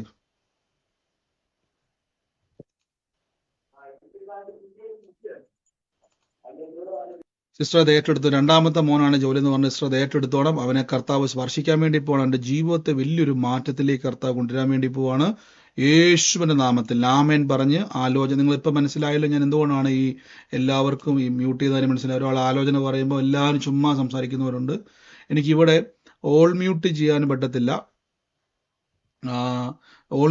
അൺമ്യൂട്ട് ചെയ്തിടുന്നതിന്റെ കാര്യം എന്ന് പറഞ്ഞാൽ ഇത് ആലോചന ഇടപെടുന്നവരെ അത് സ്വീകരിക്കാൻ വേണ്ടിയാണ് ഞാൻ അങ്ങനെ ചെയ്യുന്നത്. കർത്താവ്, ഞാൻ യേശുവിന്റെ നാമത്തിൽ ബ്ലസ് ചെയ്ത് പ്രാർത്ഥിക്കുന്നപ്പ പരിശുദ്ധാത്മാവിന്റെ വലിയ മഹത്വം എന്ന് വെളിപ്പെടുന്നല്ലോ. In the name of Jesus. ഞാൻ അതോടൊപ്പം തന്നെ കർത്താവ് എൻ്റെ ഒരു ഭവനം കാണിച്ചുകൊണ്ടിരിക്കുന്നു. ആ ഭവനത്തിന്റെ ഒരു പ്രത്യേകത എന്ന് പറഞ്ഞു കഴിഞ്ഞാൽ, ആ ഭവനത്തോട് ചേർന്ന് തന്നെ ഒരു വീടിന്റെ തറ കെട്ടിയിട്ട് കട്ടള വെച്ചിട്ടുണ്ട്. ആ കട്ടളയിൽ ഒരു ജനല് ഫിറ്റ് ചെയ്തിട്ടുണ്ട്. ആ ജനലയിൽ നിന്നൊരു കയറ് വലിച്ച്, അതായത് ജനല് സ്ട്രോങ് നമ്മൾ പണിയുന്നതിന് മുമ്പ് അവർ ചെയ്യുമല്ലോ, കയറിങ്ങനെ വലിച്ച് കെട്ടിയിരിക്കുന്ന ഒരു സ്ഥലമാണ്. ഞങ്ങൾ വീടിനോട് ചേർന്ന് തന്നെ ഒരു സ്ഥലത്താണ് ഞാൻ കാണുന്നത്. പക്ഷെ ഇപ്പോൾ ആ ഭവനം പണിയുമായിട്ട് ബന്ധപ്പെട്ട ഒരു വെല്ലുവിളിയിലൂടെ കടന്നു പോയിക്കൊണ്ടിരിക്കുകയാണ്. എന്നാൽ കർത്താവിനോട് ഉള്ളത്തിൽ പറയുന്ന ഭാരപ്പെടേണ്ട, തകർന്നു പോകത്തില്ല. ആരും സഹായിക്കാനില്ലെങ്കിലും ദൈവത്താൽ അത് വഴി തുറക്കുമെന്ന് കർത്താവ് പറയുന്നു. യേശുവിൻ്റെ നാമത്തിൽ ഇന്ന് സൂമിലോ ലൈവിലോ ആയിക്കോട്ടെ കേൾക്കുന്ന ഭവനം യേശുവിൻ്റെ നാമത്തിൽ അതിനെ സ്വീകരിച്ചോണം. ദൈവം നിങ്ങളുടെ അവസ്ഥകളെ മാറ്റാൻ വേണ്ടി പോകുന്നു. നിങ്ങളുടെ ജീവിതത്തെ ദൈവം പറയാൻ വേണ്ടിയാണ് സ്ട്രേറ്റ് യേശുവിന്റെ നാമത്തിൽ അത് ആമേൻ പറഞ്ഞ് സ്വീകരിച്ചോണം. കർത്താവ് അത് സാക്ഷ്യമാക്കി മാറ്റാൻ വേണ്ടി പോവാണ്. ദൈവത്താൽ അതൊരു അത്ഭുതമായി തീരും.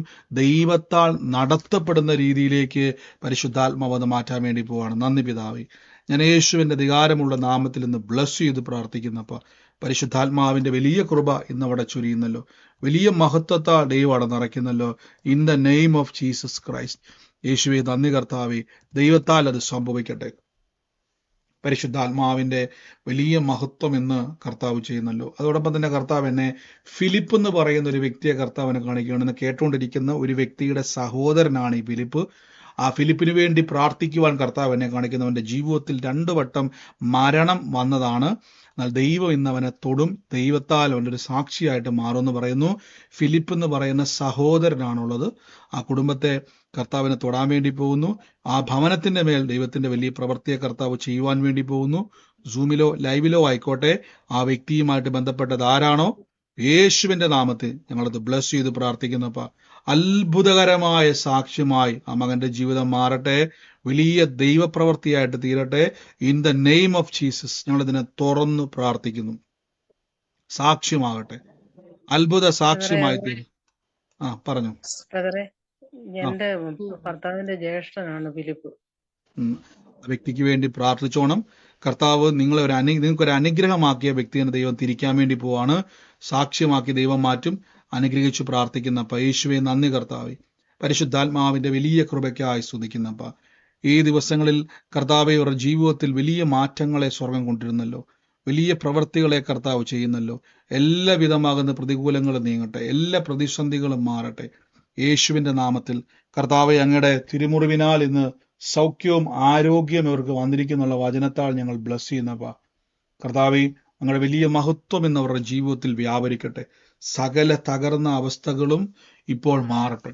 യേശുവിന്റെ നാമത്തിൽ ഞങ്ങൾ പ്രാർത്ഥിക്കുന്നപ്പ. നന്ദി കർത്താവെ. നന്ദി കർത്താവെ. ഞാൻ വീണ്ടും ഒരു കർത്താവിൻ്റെ ഒരു ഭവനത്തെ ഇങ്ങ് കാണിച്ചുകൊണ്ടിരിക്കുകയാണ്. അതായത് റോസ് കളറിലെ പെയിന്റ് അടിച്ചിരിക്കുന്ന ഒരു ഭവനമാണ്. ആ ഭവനത്തിന്റെ പുറകുവശത്തായിട്ടൊരു പറമ്പുണ്ട്. ഇച്ചിരി പൊങ്ങിയാണ് ആ പറമ്പിരിക്കുന്നത്, ചേർന്നല്ല.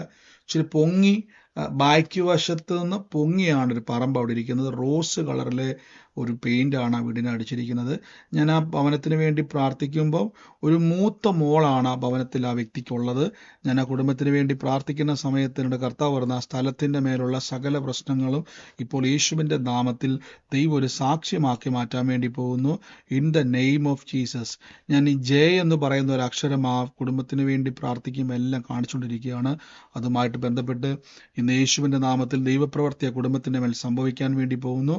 In the name of Jesus. യേശുവിന്റെ നാമത്തിൽ തുറന്നു പ്രാർത്ഥിക്കുന്നപ്പോൾ കർത്താവിന്റെ അത്ഭുതം ഇന്ന് ആ ഭവനത്തിന്റെ മേൽ തുറക്കട്ടെ. യേശുവിന്റെ അടിപ്പിണരുകളാൽ ഇന്ന് സൗഖ്യമോ ആ കുടുംബത്തിന്റെ മേൽ നിറയുകയാണ്.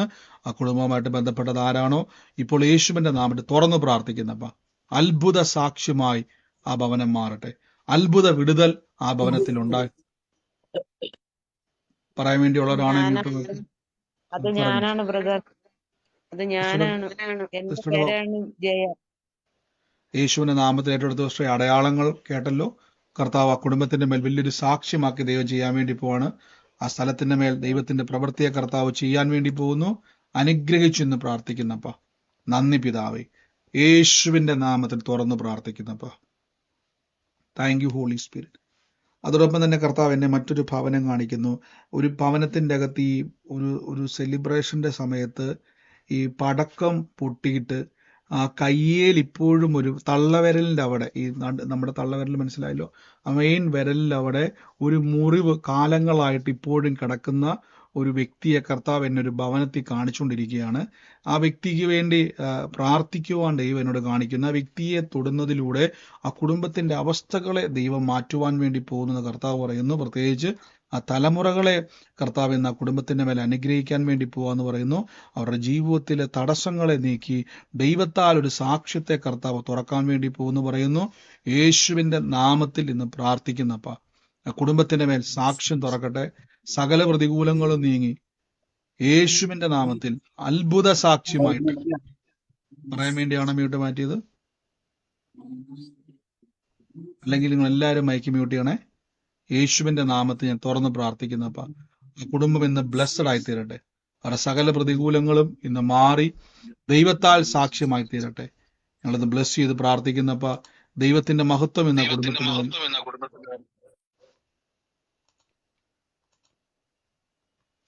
നന്ദി പിതാവേ. യേശുവിന്റെ അധികാരമുള്ള നാമത്തിൽ തന്നെ ആമേൻ. നമുക്ക് ഒരുമിച്ച് ഇന്ന് പ്രാർത്ഥനയോടെ തന്നെ ദൈവസന്നിധിയിൽ പോകാം. ഇന്ന് രോഗികളായി ഭാരപ്പെടുന്ന രോഗമുള്ള ഭാഗത്ത് കൈവച്ച് എന്നിട്ട് പറഞ്ഞ യേശു കർത്താവിന്റെ മുറിവിനാൽ ഇന്ന് അത്ഭുത സൗഖ്യം എൻ്റെ മേൽ സംഭവിച്ചിരിക്കുന്നു. കർത്താവ് എൻ്റെ രോഗത്തെ വഹിച്ചതാണ്. കർത്താവിൻ്റെ വേദനകളെ ചുമന്നതാണ്. കർത്താവിൻ്റെ അടിപ്പിണരുകളാൽ എനിക്ക് സൗഖ്യം വന്നിരിക്കുന്നു. ഈ നിമിഷം തന്നെ പറ, എനിക്ക് ദിവ്യ ആരോഗ്യമുണ്ട്. എൻ്റെ രോഗം എന്തോ ആയിക്കോട്ടെ, ക്യാൻസറോ, നിങ്ങൾ അനുഭവിക്കുന്നത് ക്യാൻസർ, നിങ്ങളുടെ ക്യാൻസർ ആയിക്കോട്ടെ, ഷുഗറോ പ്രഷറോ വേദനകളോ കിഡ്നിയുടെ ഏത് പ്രോബ്ലം കൈവച്ച് സ്വന്തം കൈ എടുത്ത് വെച്ചിട്ട് പറ, പുതിയ അവയവം അവിടെ വന്നിരിക്കുന്നു യേശുവിൻ്റെ നാമത്തിൽ. ഞാൻ വചനത്താൽ ജനിച്ച വ്യക്തിയാണ്. ഒരു പാരമ്പര്യ രോഗത്തിനും എൻ്റെ മേൽ അവകാശമില്ല.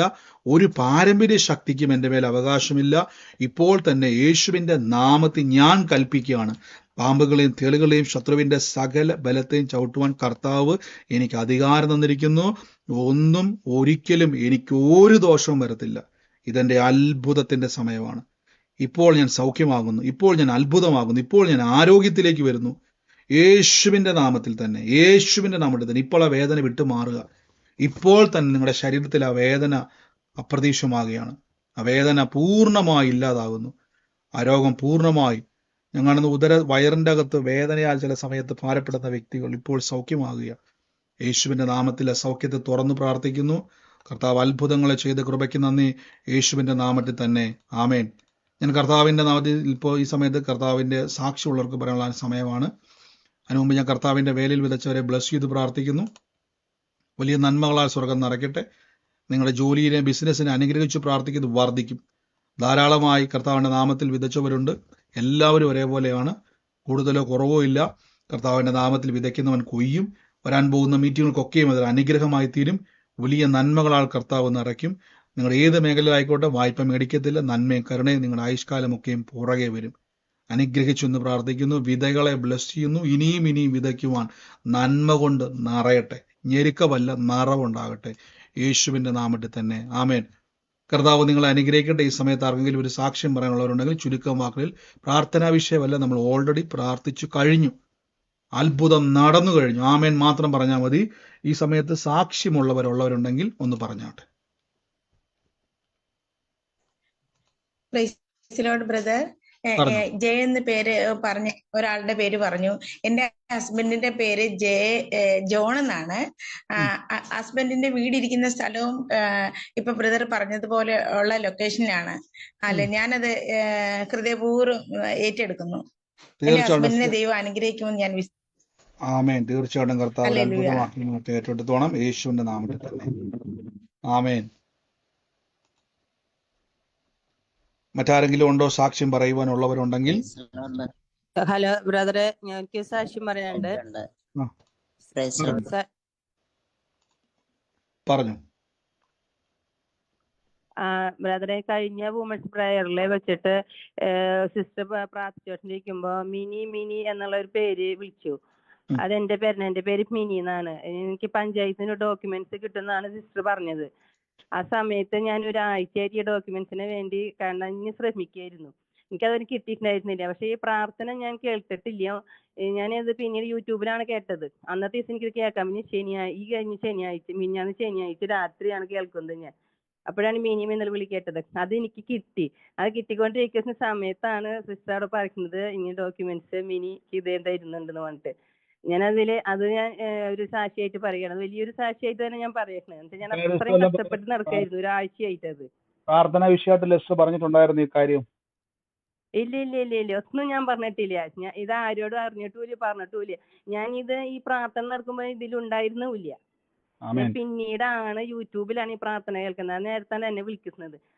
ആ സമയത്ത് 4:30 എനിക്കിത് കിട്ടുന്നത്.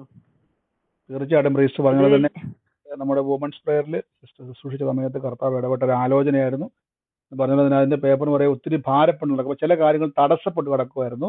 എന്നാൽ കർത്താവ് ആ വിഷയമായി തൊട്ടു എന്ന് പറഞ്ഞ തന്നെ അത് അത്ഭുതമാക്കി തന്നെ, സാക്ഷ്യമാക്കി തന്നെ കർത്താവ് അത് മാറ്റി. ഗോഡ് ബ്ലസ് യു സിസ്റ്ററെ. കർത്താവ് അനുഗ്രഹിക്കട്ടെ. ഇനിയും നന്മകൾ കർത്താവ്.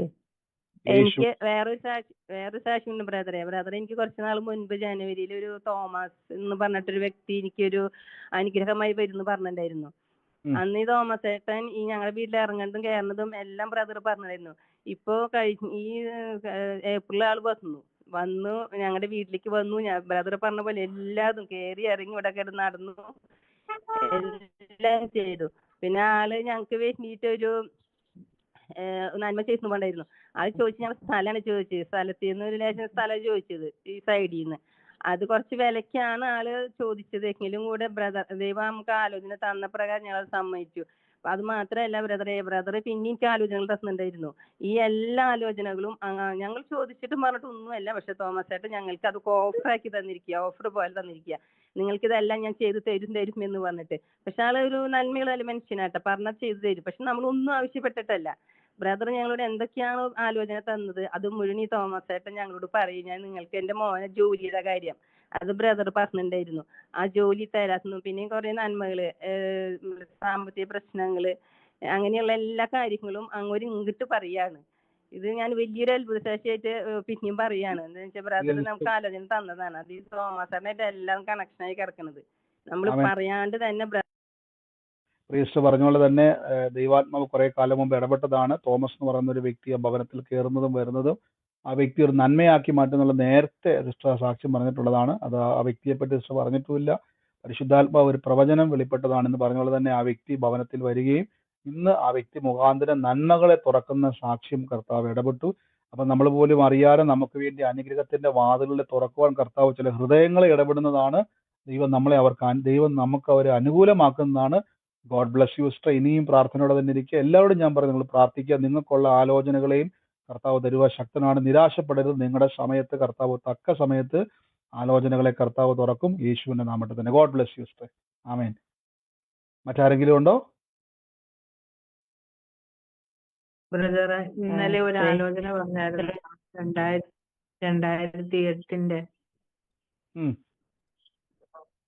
ഞാനത് ഏറ്റെടുത്തിരിക്കുന്നു. കാരണം 2006 ഞാൻ സൗദിയിൽ നിന്ന് തിരിച്ചു വന്നു. 2008 വീണ്ടും ഞാൻ പോയായിരുന്നു സൗദിക്ക്. അപ്പം വിസിറ്റിംഗ് വിസയിലാണ് ഒരു യൂറോപ്യൻ കൺട്രിയിലോട്ട് ട്രൈ ചെയ്യാനായിട്ടാണ് പോയത്. പക്ഷെ എന്റെ കൂടെ ബാക്കിയുള്ളവർക്കെല്ലാം പാസ്പോർട്ട് വിസ അടിച്ചു വന്നു. പക്ഷെ എനിക്ക് മാത്രം കിട്ടിയില്ല.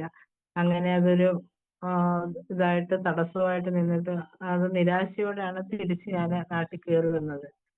അന്ന് തൊട്ട് ഇന്ന് വരെ ഞാൻ എന്ത് കാര്യത്തിന് പോയാലും പരാജയങ്ങൾ മാത്രമേ എനിക്ക് ഉണ്ടായിട്ടുള്ളൂ. അപ്പൊ അത് ഞാൻ ഏറ്റെടുത്തിരിക്കുന്നു. ആമേൻ. തീർച്ചയായിട്ടും കർത്താവ് അത് അത്ഭുതമാക്കി മാറ്റുന്ന സിസ്റ്ററെ ഏറ്റെടുക്കുക. നമ്മൾ അറിയാത്ത രീതിയിൽ കർത്താവ് വഴികളെ തുറക്കുവാൻ ശക്തനാണ്. യേശുവിന്റെ നാമത്തിൽ തന്നെ. ആമേൻ.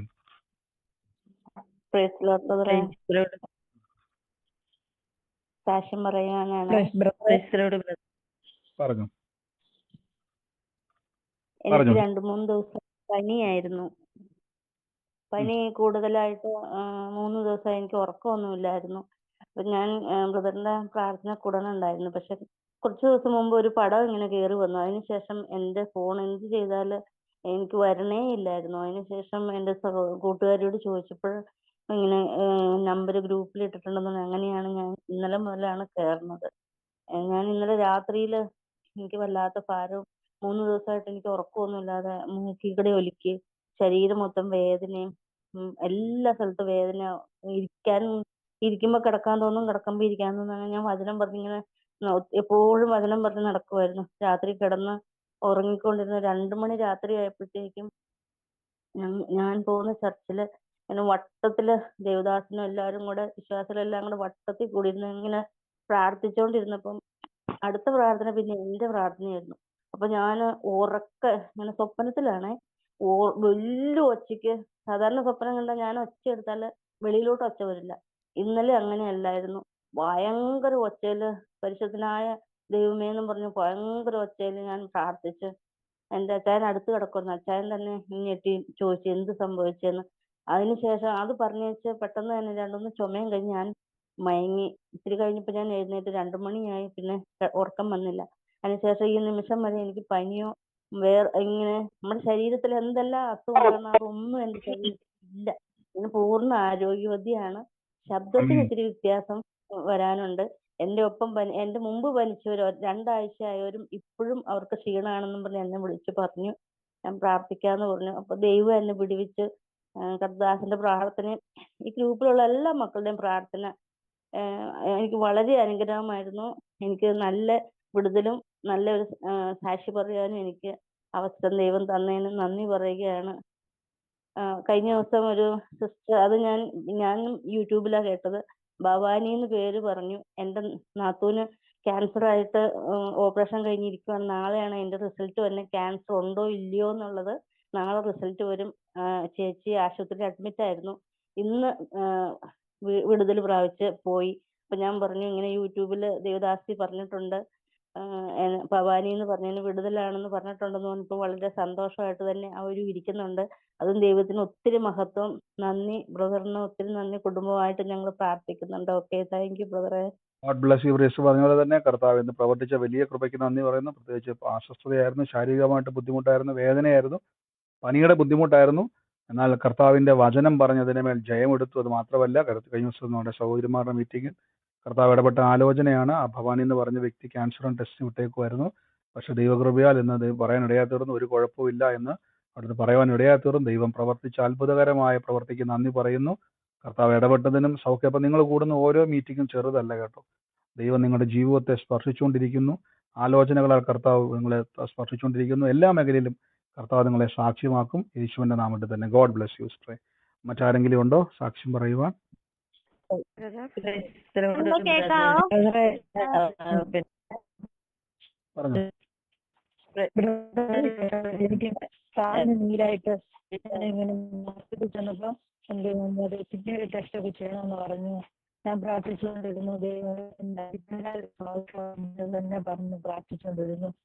ടെസ്റ്റ് ചെയ്തപ്പോ നോർമല, കാലിന് നീരും മാറിയിരിക്കും. ദൈവത്തിന് സ്തോത്രം ചെയ്യും. കർത്താവ് അങ്ങ് സൗഖ്യമാ കൃപയ്ക്ക് നന്ദി. അത്ഭുതം ചെയ്ത് കൃപയ്ക്ക് നന്ദി. യേശുവിന്റെ നാമത്തിൽ തന്നെ. ഗോഡ് ബ്ലെസ് യു സിസ്റ്ററെ. യേശു ക്രിസ്തുവിന്റെ അതിപൂർവ നാമത്തിൽ തന്നെ. ബ്രദർ, ഒരു സാക്ഷ്യമുണ്ട്. ആനീസ് എന്ന് പറയുന്ന ഒരു സഹോദരിക്ക് വേണ്ടി പ്രാർത്ഥിച്ചു. എന്നെ വിളിച്ചിട്ട് പറഞ്ഞു വലതുവശം മുഴുവൻ മരവിക്കുകയാണ്, ചുണ്ടൊക്കെ കോടി തുടങ്ങി. ഹോസ്പിറ്റലിൽ ചെന്നപ്പോൾ അവര് MRI ചെയ്യാനായിട്ട് വിട്ടു. അപ്പൊ അപ്പോഴാണ് എന്നെ വിളിച്ചത്, MRI ചെയ്യുന്നതിന് മുമ്പ്. അപ്പൊ ഞാൻ യേശുവിന്റെ തിരുമുറിവ് സൗഖ്യമുണ്ടെന്ന് പറഞ്ഞ് വചനം 2-3 പ്രാവശ്യം പറഞ്ഞ് പ്രാർത്ഥിച്ചു. പിന്നെ വിഷമിക്കേണ്ട, MRI ചെയ്യുമ്പോ നോർമലായിരിക്കും, പേടിക്കണ്ട എന്നൊക്കെ പറഞ്ഞിട്ട് അവര് MRI ചെയ്തപ്പോ ഡോക്ടർ പറഞ്ഞു മൈൽഡായിട്ട് എന്തോ പ്രശ്നമുള്ളൂ. ചുണ്ടു കൂടിയത് നമ്മൾ പ്രാർത്ഥിച്ചുകൊണ്ടിരിക്കുമ്പോ തന്നെ ആ ചുണ്ടു കൂടിയതൊക്കെ നേരെയായി എന്നാ അവര് പറയുന്നത്. അവിടെ പിന്നെ ഇപ്പൊ ഹോസ്പിറ്റലിൽ അവരെ IV കയറ്റിക്കൊണ്ടിരിക്കുന്നു. മൈൽഡായിട്ടുള്ള ബ്ലഡ് ക്ലോട്ട് എന്തോ ഉണ്ടെന്ന് പറഞ്ഞുകൊണ്ട് അതിന് ഇത് കയറ്റിക്കൊണ്ടിരിക്കുന്നു. അപ്പൊ പോകുന്ന വഴിക്ക് ഒത്തിരി കൂടുതലായിട്ട് മരവിപ്പും ചുണ്ട് കോടലും ഒക്കെ ഉണ്ടായിരുന്നു. MRI ചെയ്യാൻ പോകുന്നതിന് മുമ്പ് പ്രാർത്ഥിച്ചു, അത് കുറഞ്ഞു. പിന്നെ അത് മൈൽഡായിട്ട് മാറി. ദൈവത്തിന് മഹത്വം ആകട്ടെ. ആമേൻ. കർത്താവ് യേശു പറഞ്ഞ തന്നെ അത്രയും വലിയ രോഗാവസ്ഥയിലായിരുന്നു. പക്ഷെ പ്രാർത്ഥിച്ച നിമിഷം തന്നെ കൂടിയിരുന്ന കീറി അത് നേരെയാകുവാൻ ഇടയായി തീർന്നു. ഇന്ന് തന്നെ വലിയൊരു അത്ഭുതം ഈ സമയത്ത് തന്നെ കർത്താവ് അവിടെ അത്ഭുതം ചെയ്യും. ആ ഹോസ്പിറ്റലുകാർക്ക് തന്നെ ചരിത്രത്തിൽ അതിശയമായിട്ട് തന്നെ അത് മാറ്റും. ആ തക്ക സമയത്ത് പ്രാർത്ഥിക്കുക. ദൈവശക്തി ഒന്നല്ല, അനേകർക്ക് വേണ്ടി പ്രാർത്ഥിച്ച് സൗഖ്യമാക്കുക. ഗോഡ് ബ്ലെസ് യു സിസ്റ്ററെ. യേശുവിന്റെ നാമത്തിൽ തന്നെ. ആമേൻ. ആമേൻ, ആമേൻ, ആമേൻ. Thank you brother.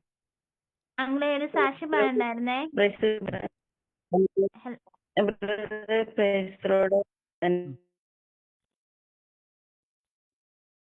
പറഞ്ഞോ.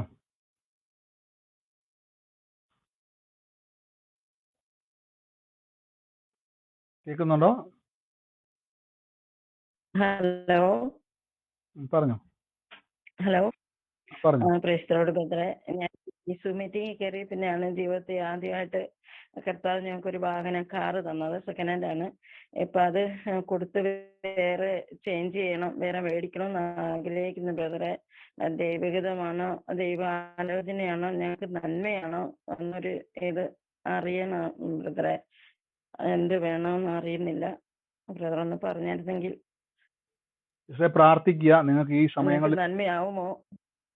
ഈ സമയങ്ങളിൽ നിങ്ങൾക്ക് പ്രാർത്ഥനയ്ക്ക് എപ്പോഴും ഞാൻ ഒരു വാഹനം മേടിക്കുമ്പോൾ എപ്പോഴും ഓർക്കണം, നിങ്ങളൊരു വലിയ വാഹനം മേടിച്ചാലും ചെറിയ വാഹനം മേടിച്ചാലും എനിക്കത് മുന്നോട്ട് പ്രാർത്ഥനയ്ക്ക്, ഇപ്പൊ ഞാൻ ഉദാഹരണം പറയാം, ഞാനിപ്പോ ഒരു വലിയ വണ്ടി മേടിച്ചു. ഇത് ഒറ്റയ്ക്ക് പോകാനാണെങ്കിൽ ആ വലിയ വണ്ടിയുടെ ആവശ്യമില്ല. പക്ഷെ എനിക്ക് വലിയ വാഹനം കിട്ടിയാൽ രണ്ടുപേരെയും കൂടെ പ്രാർത്ഥനയ്ക്ക് ഞാൻ കൂട്ടിക്കൊണ്ട് പോകും എന്നതാണ് നമ്മുടെ ആഗ്രഹമെങ്കിൽ തമ്പുരാൻ അത് അനുഗ്രഹിക്കും. ഇത് വാഹന നന്മ ദൈവം നമുക്ക്. അതുകൊണ്ട് മുന്നോട്ട് അങ്ങനെയാണ്. ഇപ്പൊ ചെറിയ വണ്ടിയിൽ നിന്ന് വലിയ വണ്ടി വാങ്ങാനാണ് ആഗ്രഹമെങ്കിൽ നമ്മൾ പ്രാർത്ഥനയ്ക്ക് പോകണം. എല്ലാവരും പലപ്പോഴും പല ആൾക്കാരും വാഹനം മേടിക്കും, പക്ഷെ പല ആൾക്കാരും എന്ത് ചെയ്യത്തില്ല, പ്രാർത്ഥനയ്ക്ക്. അതാണ് പ്രയോറിറ്റി. ദൈവം നമുക്ക് നന്മ തരുന്നത് ഒന്ന് നമ്മൾ ദൈവത്തെ ആരാധിക്കുവാനും, രണ്ട് അനേകർക്ക് അതൊരു അനുഗ്രഹമാണ്. അപ്പൊ അങ്ങനെ ഉണ്ടെങ്കിൽ ഇഷ്ടേ നല്ലൊരു വണ്ടി മേടിക്കുക.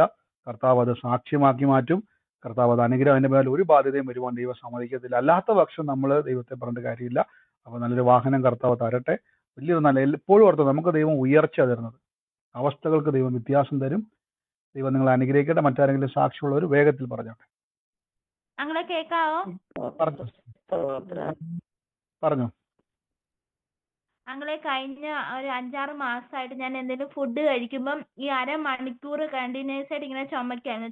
ചുമച്ച് ഛർദ്ദിച്ചങ്ങ് പോവായിരുന്നു. അപ്പം ഭയങ്കര ബുദ്ധിമുട്ടായിരുന്നു. ഇപ്പൊ അറ്റ്ലീസ്റ്റ് ഒരു വെള്ളം കുടിച്ചാൽ പോലും ഭയങ്കര ഛർദിലും ബുദ്ധിമുട്ടും ഒക്കെ ആയിരുന്നു. അപ്പൊ ഇങ്ങനെ അമ്മയാണ് എന്നോട് ഇങ്ങനെ പറഞ്ഞു, യേശുവിന്റെ നാമത്തിൽ തൊണ്ടയിൽ കൈ വെച്ചിട്ട് യേശുവിന്റെ നാമത്തിൽ സൗഖ്യമാവും ഇങ്ങനെ പ്രാർത്ഥിക്കാൻ പറഞ്ഞു. അപ്പൊ ഞാൻ അങ്ങനെ ഒരു തവണ പ്രാർത്ഥിച്ചു, കുറഞ്ഞില്ല. രണ്ടാമത്തെ തവണയും പ്രാർത്ഥിച്ചു, റിസൾട്ട് ഒന്നും വന്നില്ല. പക്ഷെ മൂന്നാമത്തെ തവണ പ്രാർത്ഥിച്ചു കഴിഞ്ഞപ്പോ എന്റെ ചുമ പൂർണ്ണമായിട്ട് മാറി. ഇപ്പൊ എന്ത് കഴിച്ചാലും എനിക്ക് ഒരു കുഴപ്പമില്ല, ചുമയില്ല, ഛർദിലും ഇല്ല. ആമേൻ. പ്രിയ സഹോദരി പറഞ്ഞ പോലെ തന്നെ 6 മാസമായിട്ട് ആഹാരം കഴിച്ചാൽ ചുമയായിട്ടത് മറ്റ് വലിയ രോഗത്തിലേക്ക് കടക്കുവാനായിരിക്കും പിശാചിന്റെ പ്ലാൻ. പക്ഷേ സഹോദരി ആദ്യം പ്രാർത്ഥിച്ചു മാറിയില്ല, രണ്ടാമത് പ്രാർത്ഥിച്ചു മാറില്ല, മടുത്തു പോകാതെ പ്രാർത്ഥിക്കാണ് വചനം പറഞ്ഞിരിക്കുന്നത്. അതുകൊണ്ട് പിന്നെയും കർത്താവിന്റെ വചനം പറഞ്ഞ് പ്രാർത്ഥിച്ചു. ഇപ്പോൾ പറഞ്ഞ പോലെ തന്നെ ഒരു കുഴപ്പമില്ല. ആഹാരം കഴിക്കുമ്പോൾ 6 മാസമായിട്ടുണ്ടായിരുന്ന ബുദ്ധിമുട്ടാണ് ഇപ്പോൾ ഒരു പ്രശ്നമില്ലാതെ കഴിക്കുന്നു. കർത്താവ് അത്ഭുതമന്ത്രിയാണ്. അപ്പൊ നിങ്ങളുടെ വാക്യങ്ങളെ വചനങ്ങളെ ഉപയോഗിക്കുക. എല്ലാ ദിവസവും വചനം പറയുക, റിസൾട്ട് കാണുന്നത് വരെ പറയണം. കർത്താവ് അങ്ങനെ പ്രവർത്തിച്ചതിന് അതിനുള്ള ബലം ദൈവം തളർന്നു പോകുവാണെ പറയണം, കർത്താവെ എനിക്കിപ്പോൾ വചനം പറയാൻ പറ്റുന്നില്ല, എനിക്ക് ബലം കിട്ടുന്നില്ല, ഞാൻ ഭയങ്കരമായിട്ട് മാനസികമായിട്ട് തകർന്നു പോകുന്നു, പരിശുദ്ധാത്മാവേ എന്നെ ബലപ്പെടുത്തുമെന്ന് പറയണം. നമുക്ക് വിശ്വാസം തരുന്നത്, വചനം തരുന്നത് പരിശുദ്ധാത്മാവാണ്. നമുക്ക് പറയാനുള്ള ധൈര്യം കിട്ടുന്നില്ല, ക്ഷീണിച്ചു പോവുകയാണ്, അങ്ങനെ വരുവാണെങ്കിൽ നിങ്ങൾ ഉടനെ പരിശുദ്ധാത്മാവെ എന്നെ ശക്തീകരിക്കണം. ഒരു മടിയും വേണ്ട. കാര്യം എനിക്കിതെല്ലാം തന്നത് പരിശുദ്ധാത്മാവാണ്. കർത്താവ് അനുഗ്രഹിക്കട്ടെ. ഞാൻ തൽക്കാലം നമ്മുടെ സാക്ഷ്യങ്ങളൊക്കെ ഒന്ന് നിർത്തുവല്ല, നാളെ നമ്മൾ തുടർമാനമായിട്ട് കേൾക്കും. ഒരു സാക്ഷ്യം പോലും പറയാതിരിക്കരുത്.